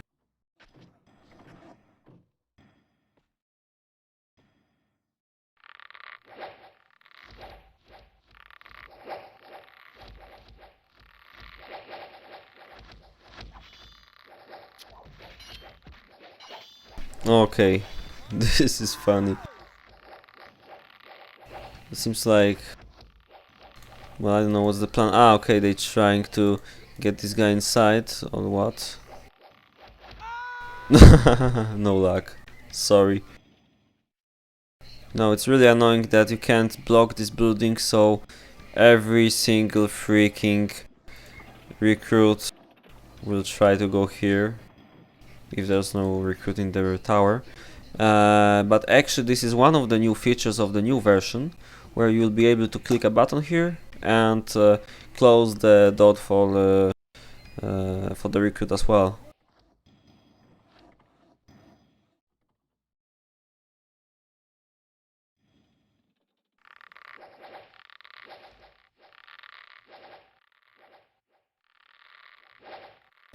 I think this might be a good time to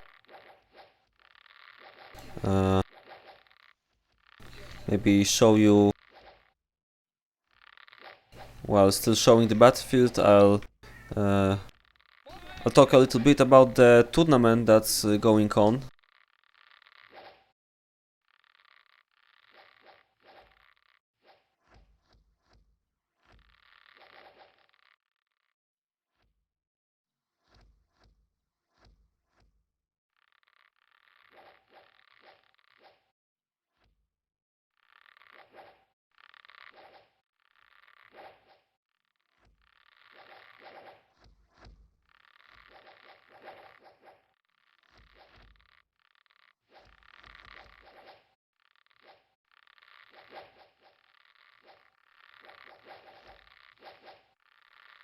Fire at will!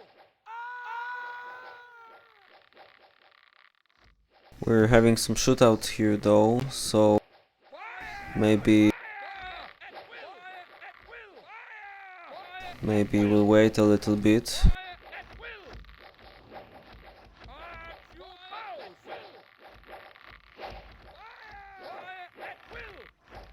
The situation is obviously with an advantage for the Russian team. They have plenty of troops, plenty more, and far better position, but the problem is they can't really walk in yet. It could help if they destroy this tower though, cause well, they could do this for free right now, I guess, and they would be able to have a bit better position there. It's not even about the tower, because obviously it's empty, there's no guy inside, but they could stand with the bows here maybe when they attack. It's really hard to attack your enemy when he's defending in his city, especially when it's built as cleverly as MexB did it, cause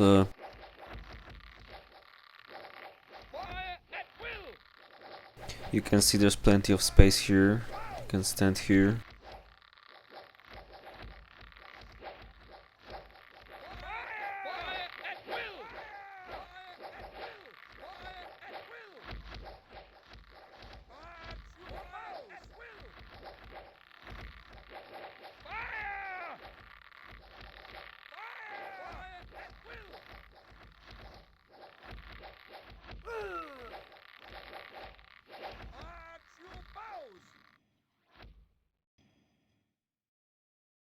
Okay.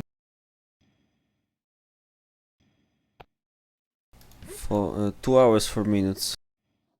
And this game still doesn't look like it's ending too soon. You can see the Russians are feeding the troops. I guess it's important to defend this area for MexT, because if he wants to feed anyone, then he needs his serfs to be able to walk here. Could be interesting if Destah notices that and tries to attack. Anyway, you can see there's 0% chance he'll be able to fit everything. So they might try to attack, I don't know. I don't understand why they try to destroy this tower. Maybe it's to cripple their economy a little bit more by making the recruit walk try to walk in here all the time, but I don't know. To be honest though, what's their visibility? They don't see too much. That's a bummer. Because if I were the Russians, I'd try to go in here. Seems like a relatively safe direction. And they see plenty, so yeah, they noticed right now. They're gonna try to go top. They're gonna at least try to kill this. Well, I'd just storm attack one of these armies if I were them. There's no risk. They might try to catch something here. But everyone is too slow here.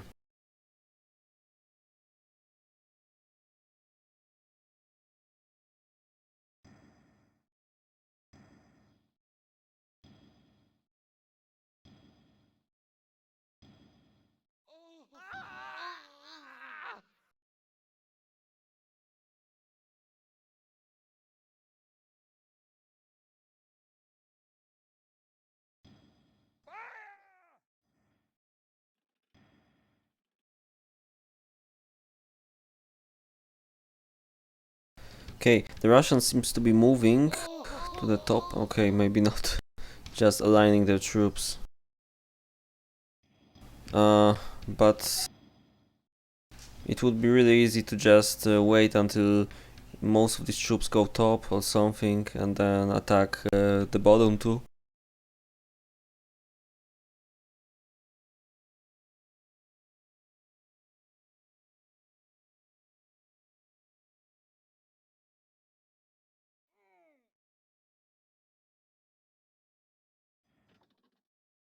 Ah, seems like Mex is feeding his troops.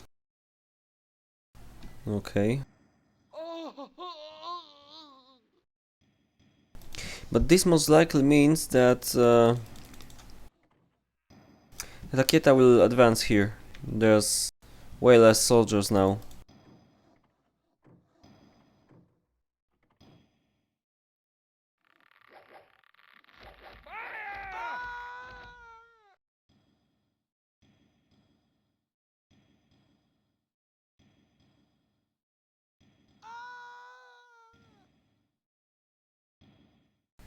Look at this snake.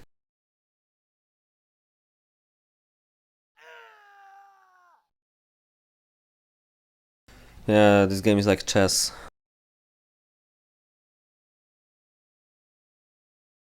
The amounts of food that were used here in this game are astonishing. Oh, would you look here?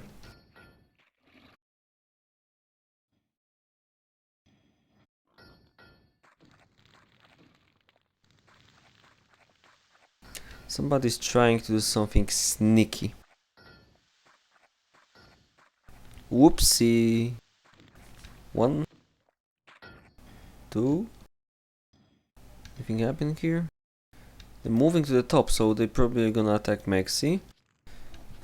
Destah snook up. Sneaked up? Whatever. Sneaked up to MexT's base.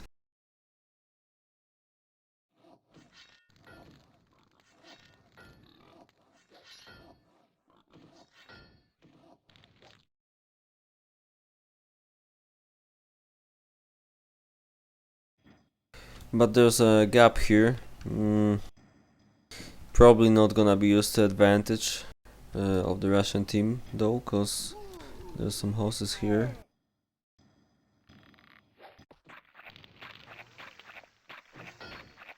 Okay.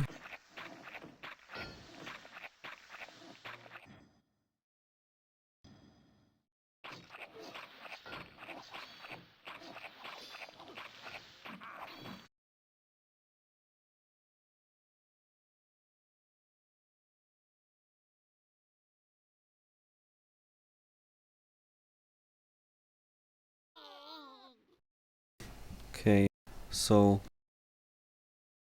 seeing what Donati just wrote.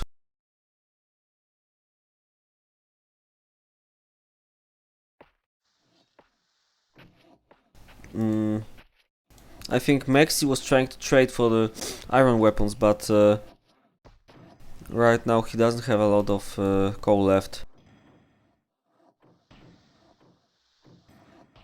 Ooh, ooh. And he didn't notice that. Which means, seems like he can only make 20 troops and that's it for now. Which is fine, as long as he can feed them though.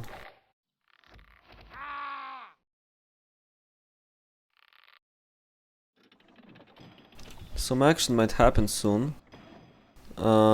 Yeah, same problem here, I guess. But they don't even see it. They didn't change the... what's it called? They didn't change the distribution of whales to accommodate for the lack of coal. They should put all the coal to the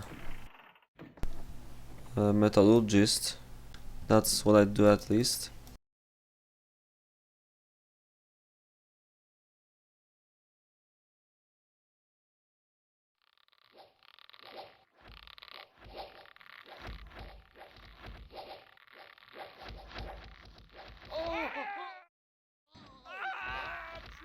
Some light fighting.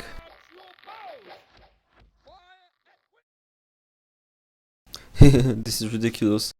They're gonna cover the entire front there.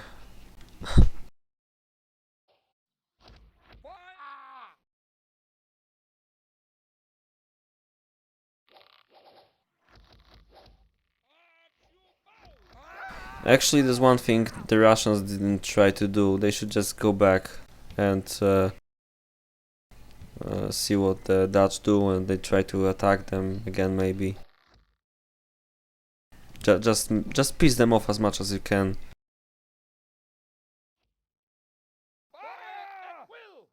It almost worked today once when the Mexicans attacked first.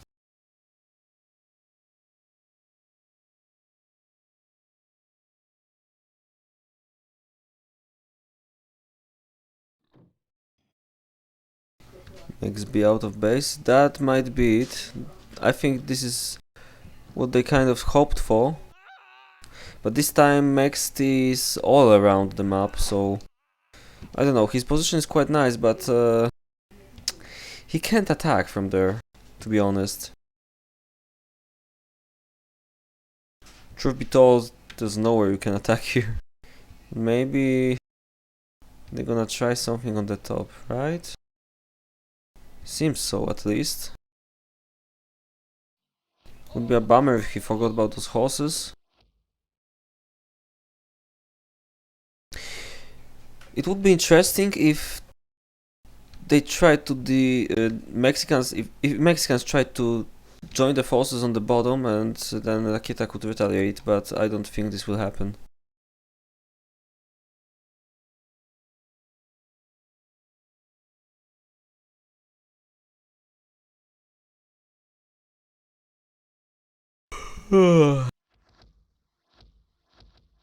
This is a really, really long game.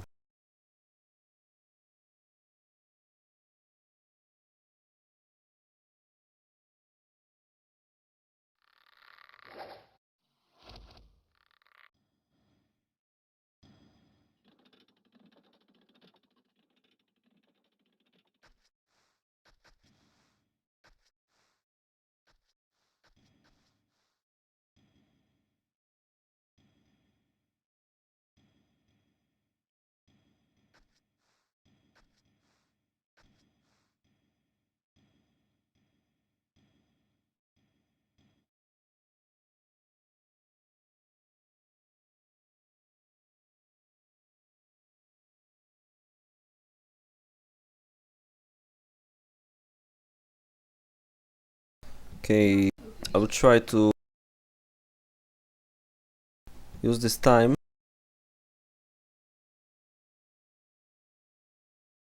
to give you some tournament info while still glancing at the game. So This was the incomplete list, so I'll find the proper one. So this was the list of teams.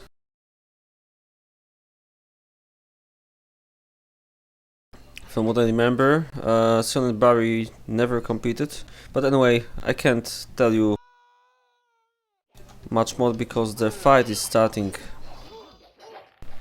They're fighting on both fronts at the same time.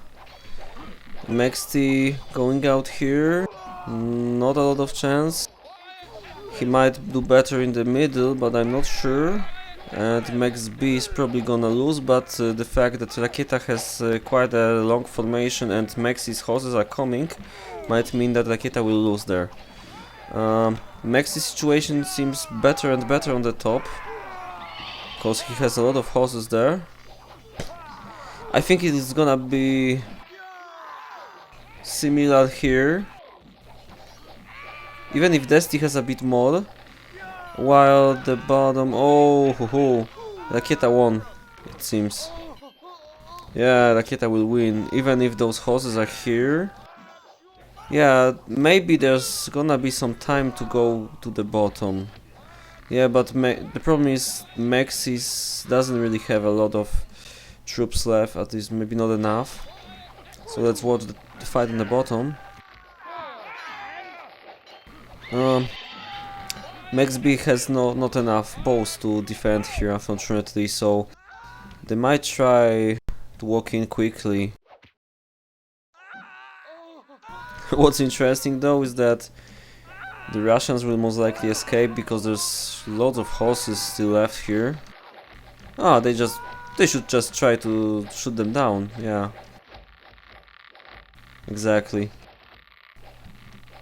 If I were them, I'd put Destah in MexB's base, try to advance.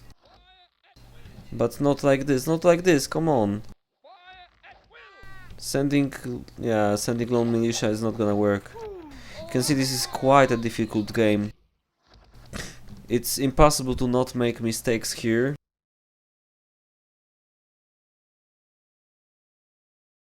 And yet there's not many mistakes. So you can see the class of these players.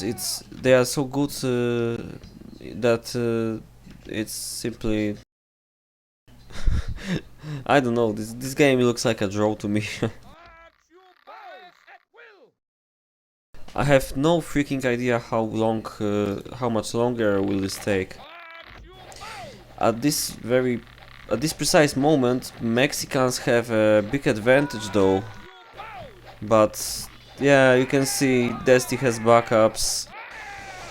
It's not so easy to gain any advantage in this game. These players just know what to expect. They can't really be surprised anyhow. The Russians will still lose a great deal of shooters.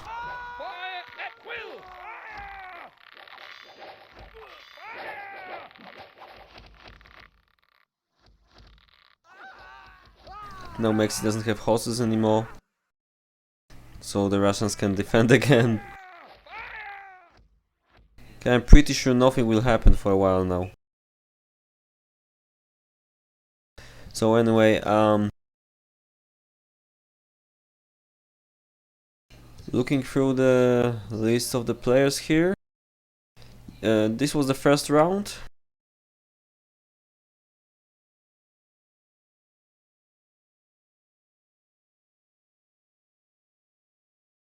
So it was the 1/8, and the only team that didn't play at all was Sean and Barry, from what I heard.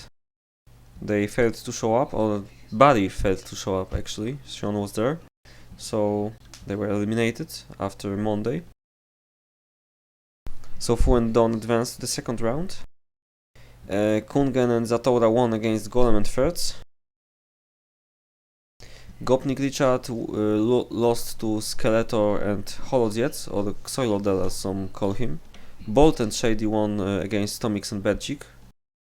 Gerald and Geronimo, they lost against Mexicans. Destah and Raketa won against Event Regis. Boss and Stocky won against Grossmeister and Grandpa. And the last pair here, the tournament organizers Baratheon and Mandos, lost against Jack and Bullet. To those who are interested in the nationalities of the players here, the two Polish teams, just like I said before, was Tomix Bercik and Eva Regis. We had plenty of Dutch teams, Jean-Barry Foudon, Mexicans. Boss is from the Netherlands as well, same with Bullet. While the teammates were from countries which had only themselves as the lone participants. Stocky is from Czech Republic, a country which was very almost overrepresented in this game on a professional level, but most of the great Czech players of the old times are not playing anymore.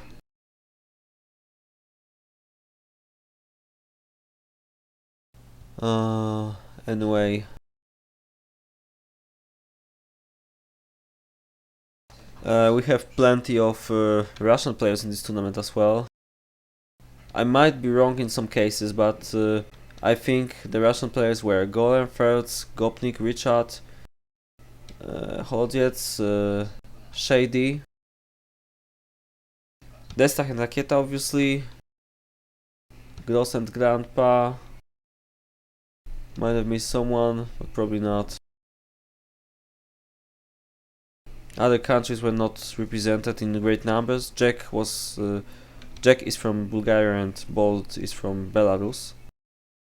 That's probably it. Kungen and Zatora are from Finland. Two brothers. Quite good players too. Oh, and I forgot to mention one more Polish player, which is Baratheon. If I remember correctly, our most exotic player, Mandos, is from Sudan. I'm 90% sure. He's from Africa, at least. Anyway, I'm really trying something at least remotely interesting to talk about. Anyway, let's see the second round. The current game, MexT and MexB versus Destah and Raketa.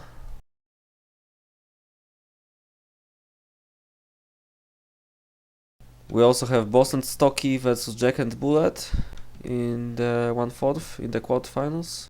Skeleton and Holodziec versus Bolt and Shady. And Mr. Fu and Donati versus Kungen and Zatora. I must admit that the level is very high in this tournament. There's many players. Well, basically, I wouldn't be surprised by almost any result in the first round. Maybe I would be really surprised if Destah and Raketa lost against Eva and Regis, but that's probably the only surprise. And I'm not saying anything bad about Regis on Eva, it's just that Destiny and Raketa are really, really good.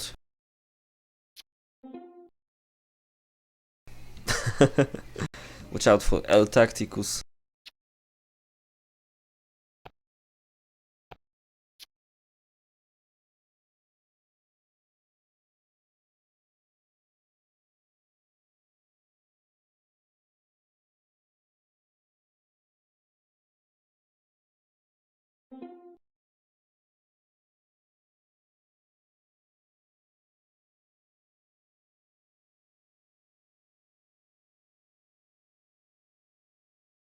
I'm just hoping it isn't against the rules.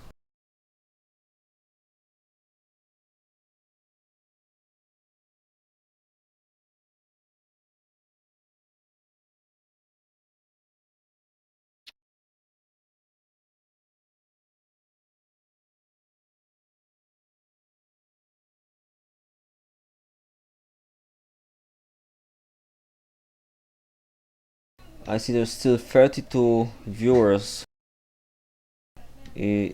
with such a long stream.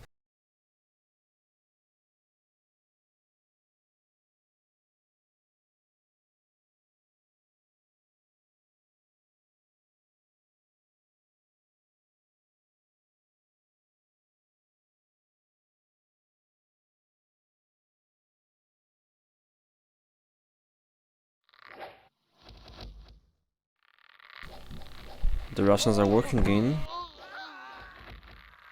I'll just make sure you guys can actually see that, because At your bows!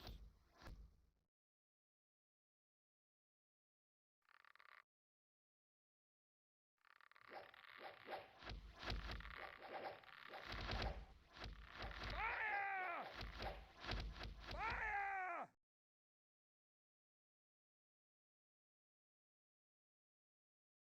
there's been some new features added recently to the testing version of the Knights and Merchants remake.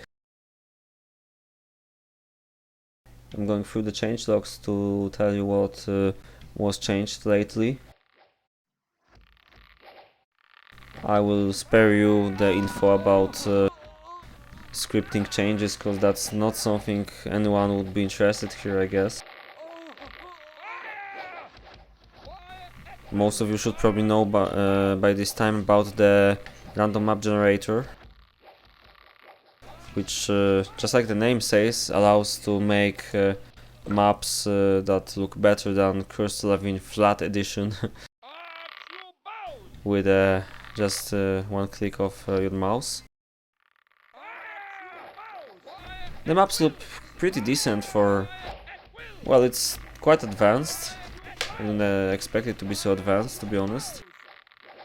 But maybe I'll talk about it later, because we have another fight. Raketa caught against MexT's horses. Destah is coming to help. He tried to go here, which would be nice. I'm not sure why MexT's troops are so far away. If they were here 15 seconds ago, it would be much better for this team, but it's still quite nice, because MexB managed to win almost on his own, with some help from MexT, of course. Now they are advancing. The Dutch people here are obviously in an advantage.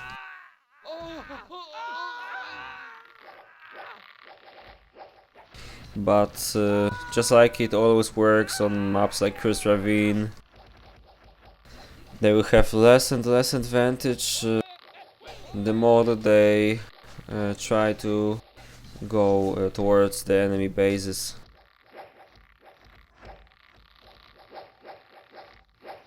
I honestly have no idea what needs to be done to finish this game right now. Maybe they should try. Maybe let's not focus anywhere else right now. There's a small fight here again, and MexB will most likely attack these, but no point, not worth it.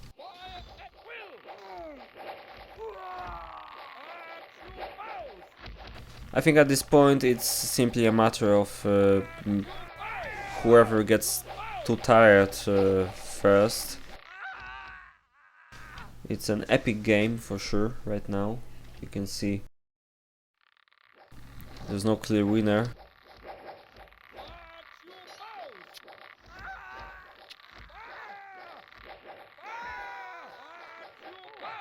Some small fighting.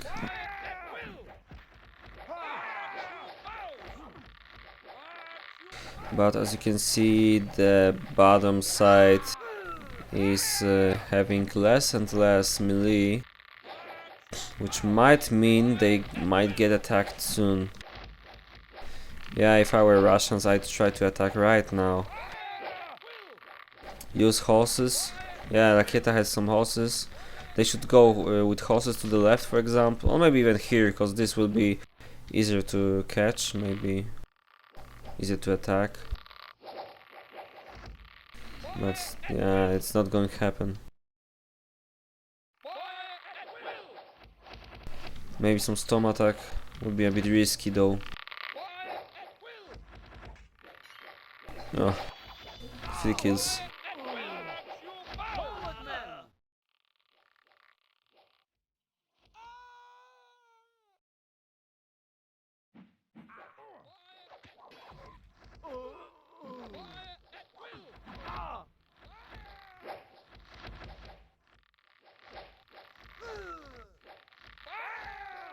And again, the position is really annoying, really bad for attacking.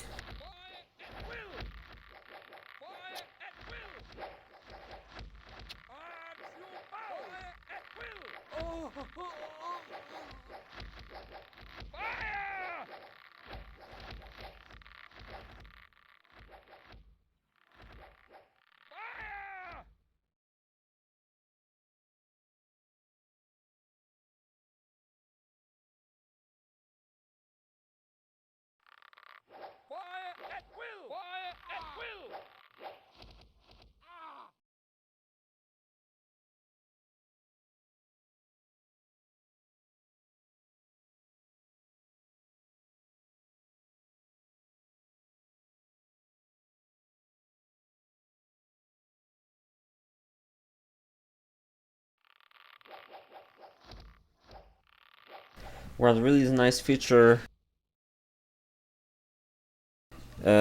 is the statistics screen, which is built into the game. Like you don't have to finish the game, like just quit mission and then you see the statistics screen.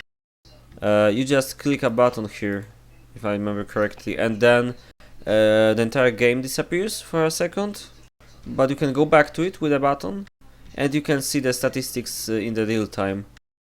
Of course, you are only able to see your own statistics and your teammates' statistics that way, not the entire endgame screen.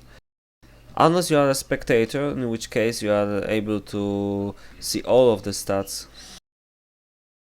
And that's really nice. Just imagine if we could just click here and see the statistics for a while, then go back to the game again when something starts happening again. It's quite hard to watch this game. I'm happy so many of you are still here, even if I see if there's less and less people watching the stream. I can't blame you really. I'm still happy there's at least 30 people watching all the time.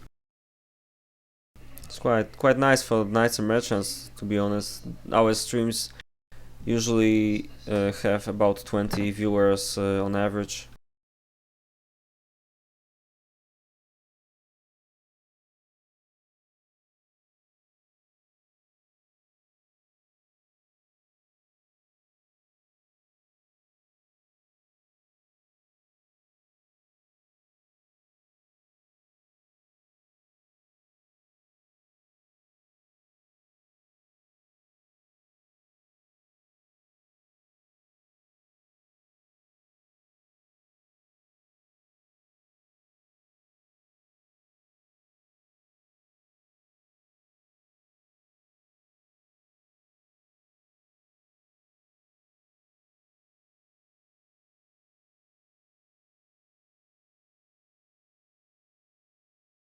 I'm pretty sure this is gonna be the longest stream I've ever made. It's already 2:30 and it's nowhere near the conclusion. I might have been spot on with the midnight option. I wonder after how much time they'll just be bold enough to toss a coin.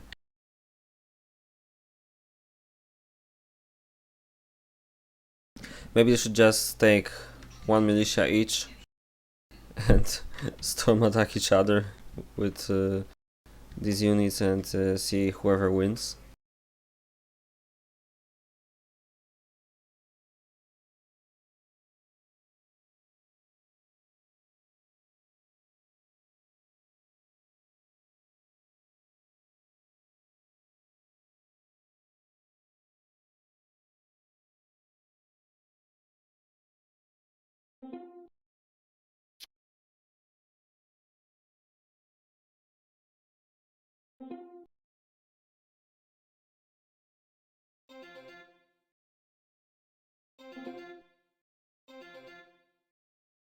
Okay. I think I'll be back in 2 minutes as well.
Okay, I'm back, dead not.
Okay.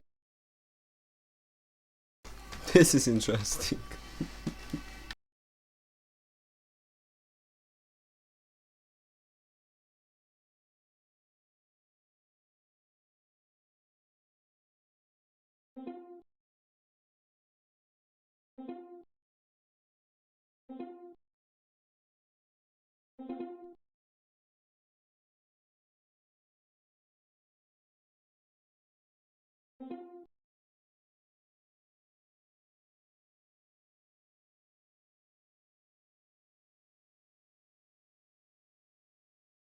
Honestly, I think they should just restart it tomorrow.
There was quite some hype regarding this game.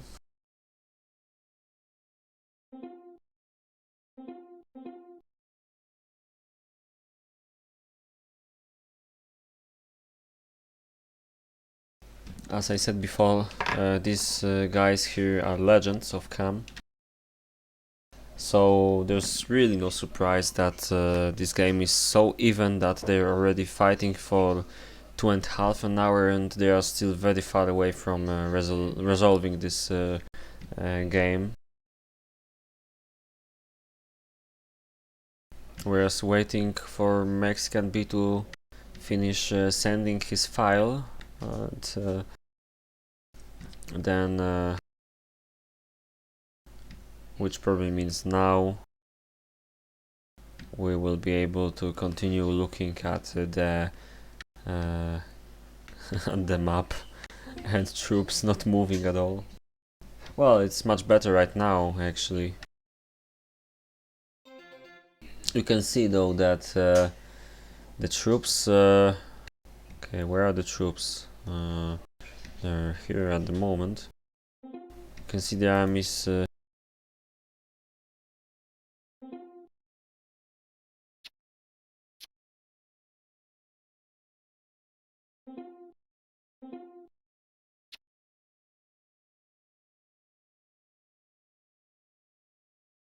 no, you can see the army standing here and seems even worse right now.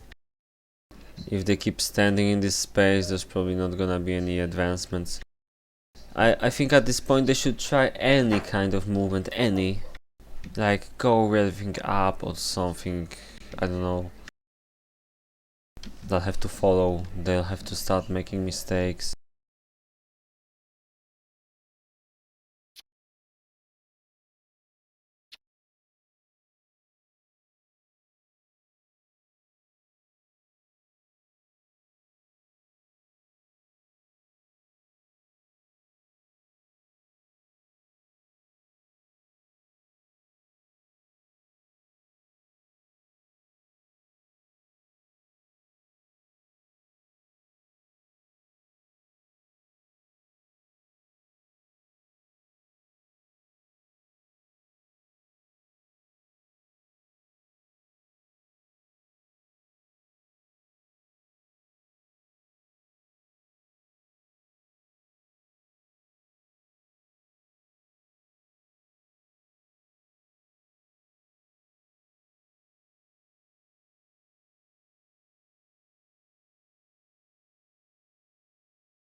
Seems like MexB is trying exactly what I suggested.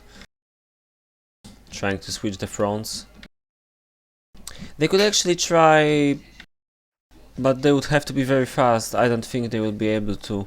They could try blocking of this main army in this spot, but I think the Russians will anticipate this to happen. Yeah, MexT is too slow to do this, I'm afraid. He can still try. It's possible, yeah, he can try. MexB is close enough so he can try to do this. But he would have to just walk in, so it's a bit risky. Yeah, but probably, nah, it's not gonna happen. He'll chicken out.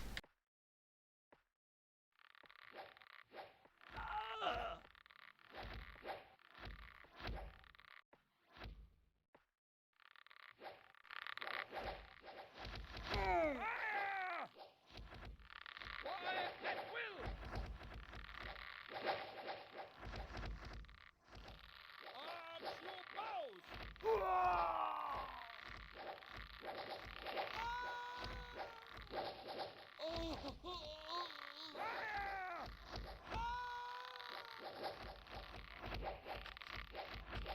This seems a bit more interesting. You can see the Russians are closer to the base, so they have a little bit of an advantage. I don't think it's a good idea for the Mexicans to attack. Do they have any reinforcements coming? Not really.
Still a lot of shootouts, but not much comes out of this, to be honest. I don't even know what to say. They're just going back and forth with bows and barely killing anything. Just dancing with horses. Quite a bowling fight.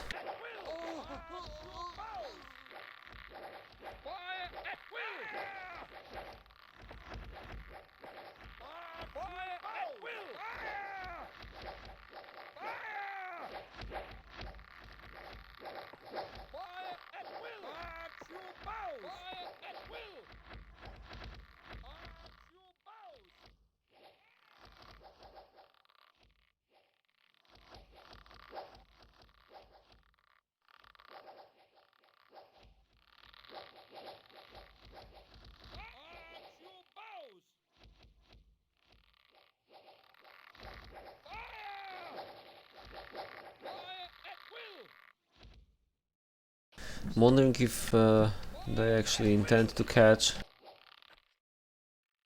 Hard to say. Wouldn't make sense for MexT to catch now. Destah could try catching actually. That could be a good idea. MexB will be a bit of a threat then, but yeah, lots of melee here. But Destah can try. He might do that? Probably not.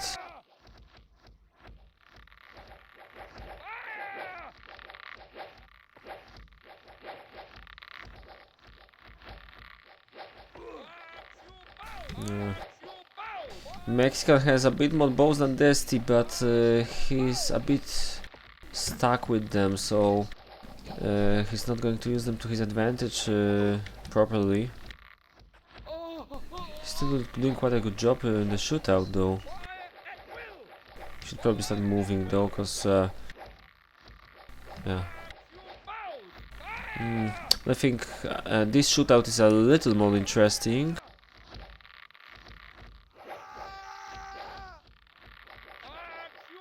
Would be nice to take a look at MexT's base right now, but I guess I can't risk it. There's gonna be a catch here. Maybe not. Not this time. This time. Nah, not again. Okay, seems like MexT will try to go back a bit and maybe fight Raketa. Interesting. This might work actually. But they are a bit too slow, but it's too late already because they are getting caught here. Let's see what happens. Raketa should swiftly lose, but Destah has a lot, so he'll help. But the other problem is that half of these bows are not shooting, which is not nice. And yeah, they already lost a lot of melee. So the Russians will likely win this front, but let's wait until we can see what happens. Destah is moving in a snake, which means they might not... I don't know. I have no freaking idea what are they doing right here. More mistakes it seems.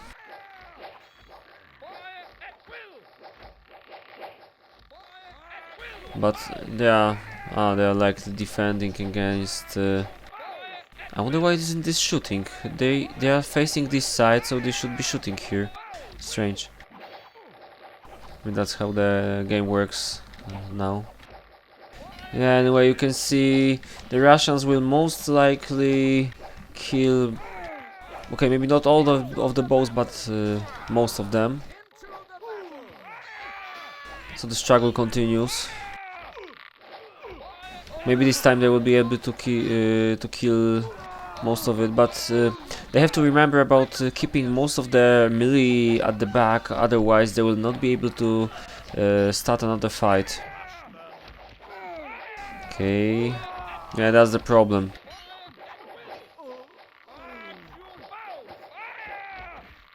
This game is insane. 2 hours 44 minutes.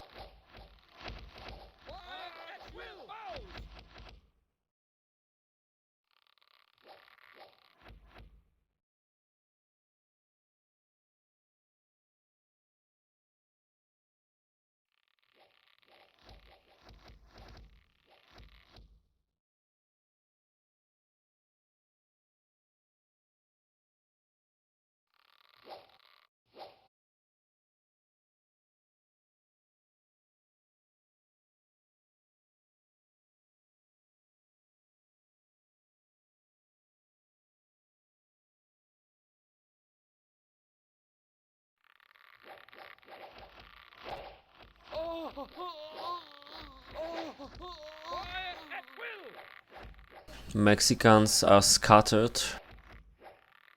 If the sheer numbers could decide about winning or losing the game, then the Russians should already win, but you can see here we go again. The reinforcements are coming, and in a matter of seconds the Russians have less troops again.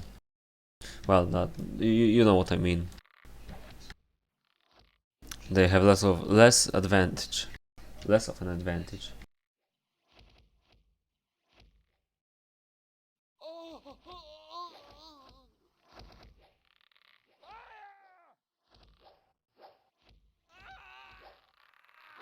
I'm struggling to find any new topics to start talking about, so I'm desperate for any tips.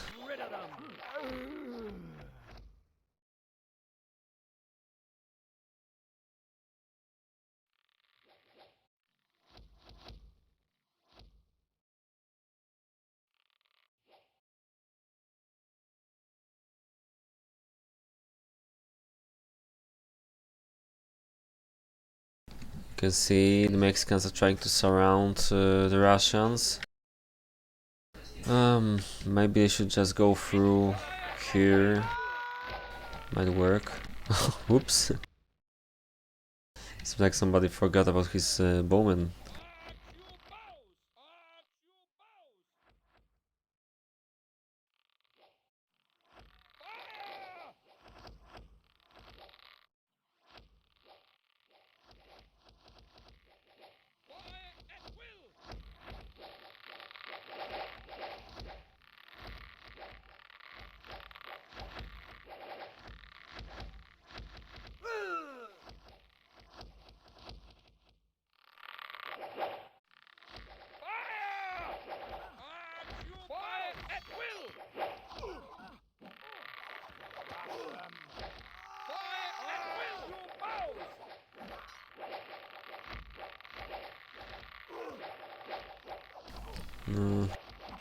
What Destah really needs is some horses.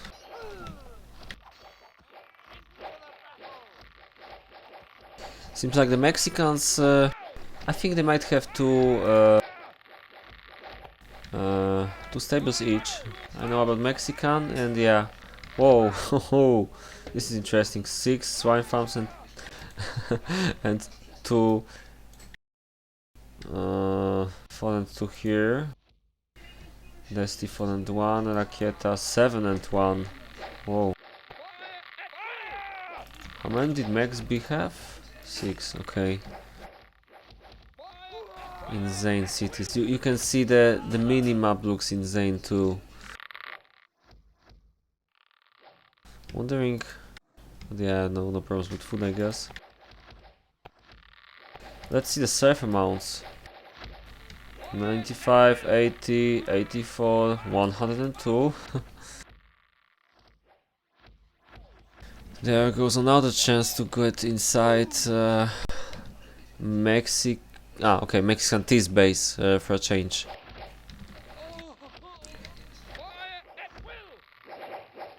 Actually, it's interesting because they could just walk in, but they lack the troops to do so, I'm afraid. So I guess Destah's plan is to move these troops a little to the left, trying to push out MexT, then go back immediately and attack with Raketa. And this plan might just work. MexT will most likely be pushing. Oh no, he's trying to go to the base, which might be a mistake. I'd try to push here. I'd risk it, cause right now you can see. Okay, this ain't gonna work. Right now we can see he has to go a lot.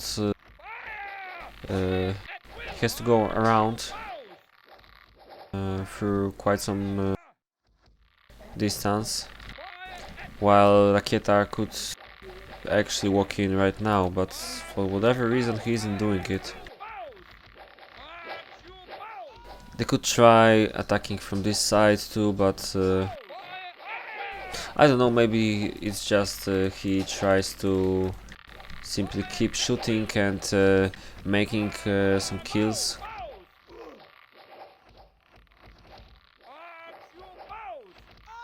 Quick look to MexB base. I'd be really curious.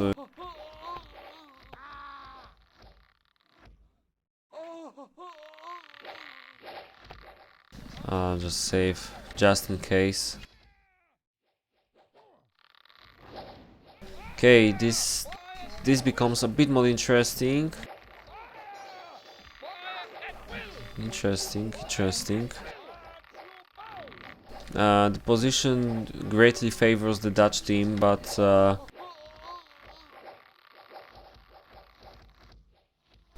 they realize that, so they're just gonna stand here and camp instead. One important thing is that they occupy this space with markets and watchtowers. They could just destroy the markets. Well, okay, MexT has one more, so he'll be able to continue production if he needs so. Still has some recruits.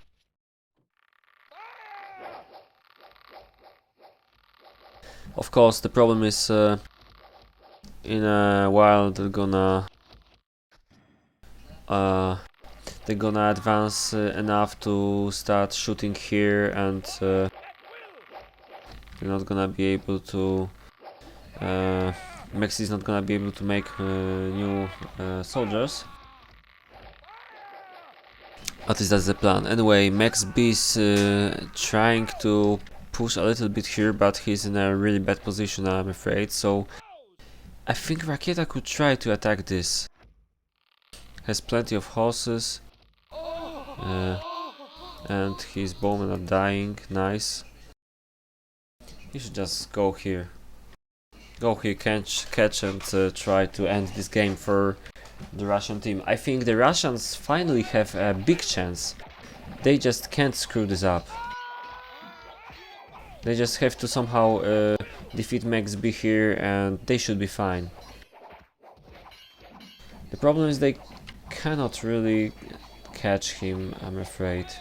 But they can simply continue destroying the buildings. And okay, seems like Mexican makes a mistake. I think it's a mistake, because he'll definitely lose these soldiers. And something strange happened here. Do you want to tell me I wasn't looking? Really? I think MexT just lost his bowman on the left for nothing. Sorry guys, didn't cover that. Anyway, it's probably finally over.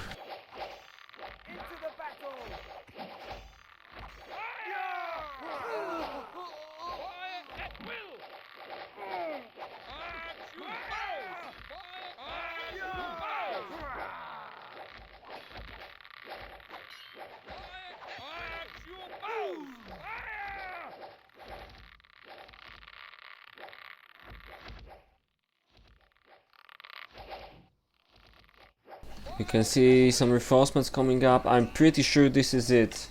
What time is it? Almost 3 hours. Oh god, what a game.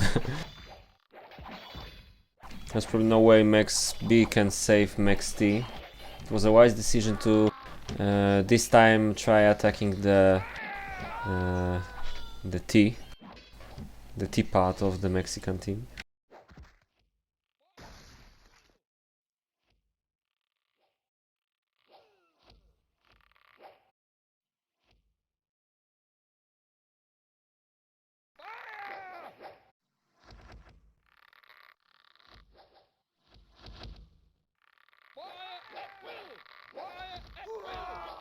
Oh, interesting. MexT still has quite some horses. Not sure how it happened. Anyway.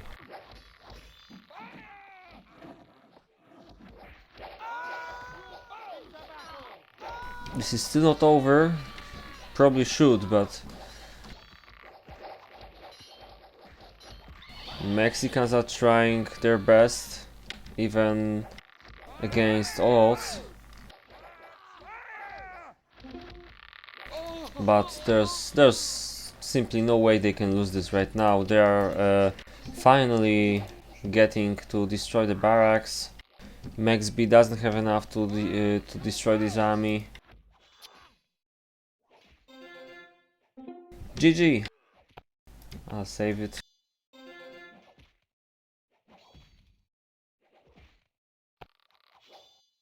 The Mexicans have quit, which means I can do that as well, I guess.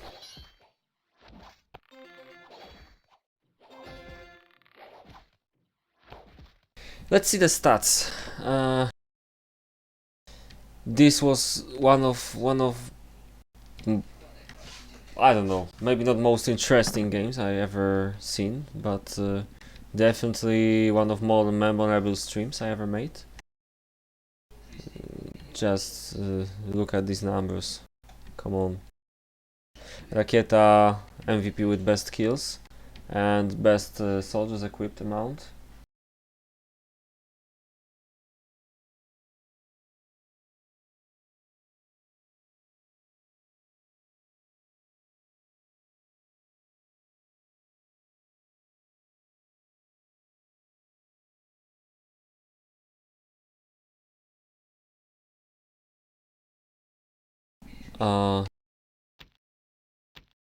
Anyway, let's look at the army graph. The first big fight, 200 soldiers from MexT happened here.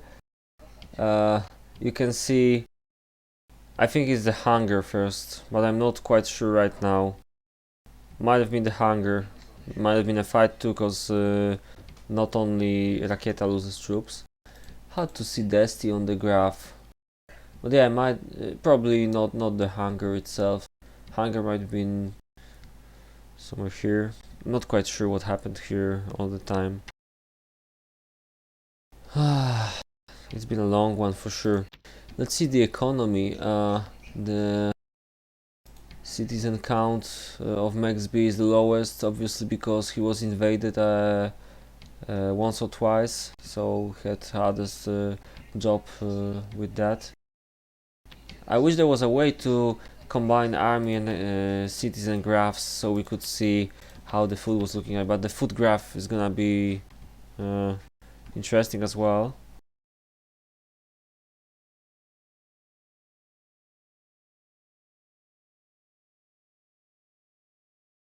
Oh, MexT's base produced most weapons. Everyone managed to deplete the stone, I think, at least. That's what it means. It was a really long game. Oh, Mexican team was still trading. He managed to get like 100 extra, I don't know, it seems. That's nice. Raketa seemed to be training for gold. Interested in how the coal is here. Okay, it's quite similar until here, until 2 hours, then they start trading. So MexT might have, seems like MexT had the best base when it comes to production. I think he was producing a lot of shields. You could see throughout the game he was trading a lot. Lots of shields were traded for sure. We can actually see that on the stats. Yeah, correct. Destah was a bit worse, but he was also trading a lot. Raketa doesn't seem to have traded too much. It's not like it was important for his game though. Had a really nice production, especially gold. Corn, loaves, flour? Interesting. Why so many? Anyway, I guess it's a really good time to finish this stream. It's 23 minutes after 11 p.m. here, so 23:23. I wasn't right with the midnight being the estimate for when this game will be finished, but I was quite close, I guess. Oh well.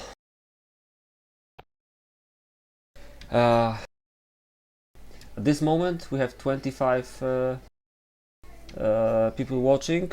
By the time this stream is ending, we'll probably have about 10 or 15, I don't know.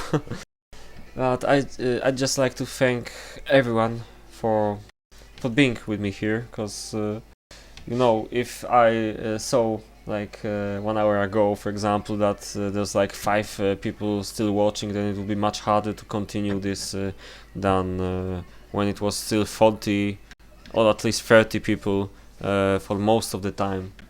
At least first 2 hours were 30-40 people all the time, so I'm really proud of you, and I'd like to thank you again for watching with me. And you know, we are the community of knights and merchants. I'm doing this for you, right? So yeah, thanks again, and thanks to Destah, Raketa, Mexican T, and Mexican B for giving us this great, long, campy as fuck game.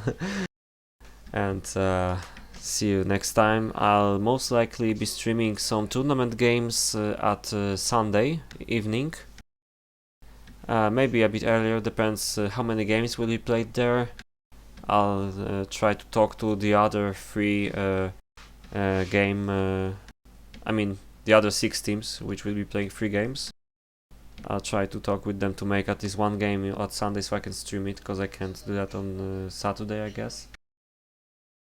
Yeah, so that's it. Thank you again, and see you next time. Bye.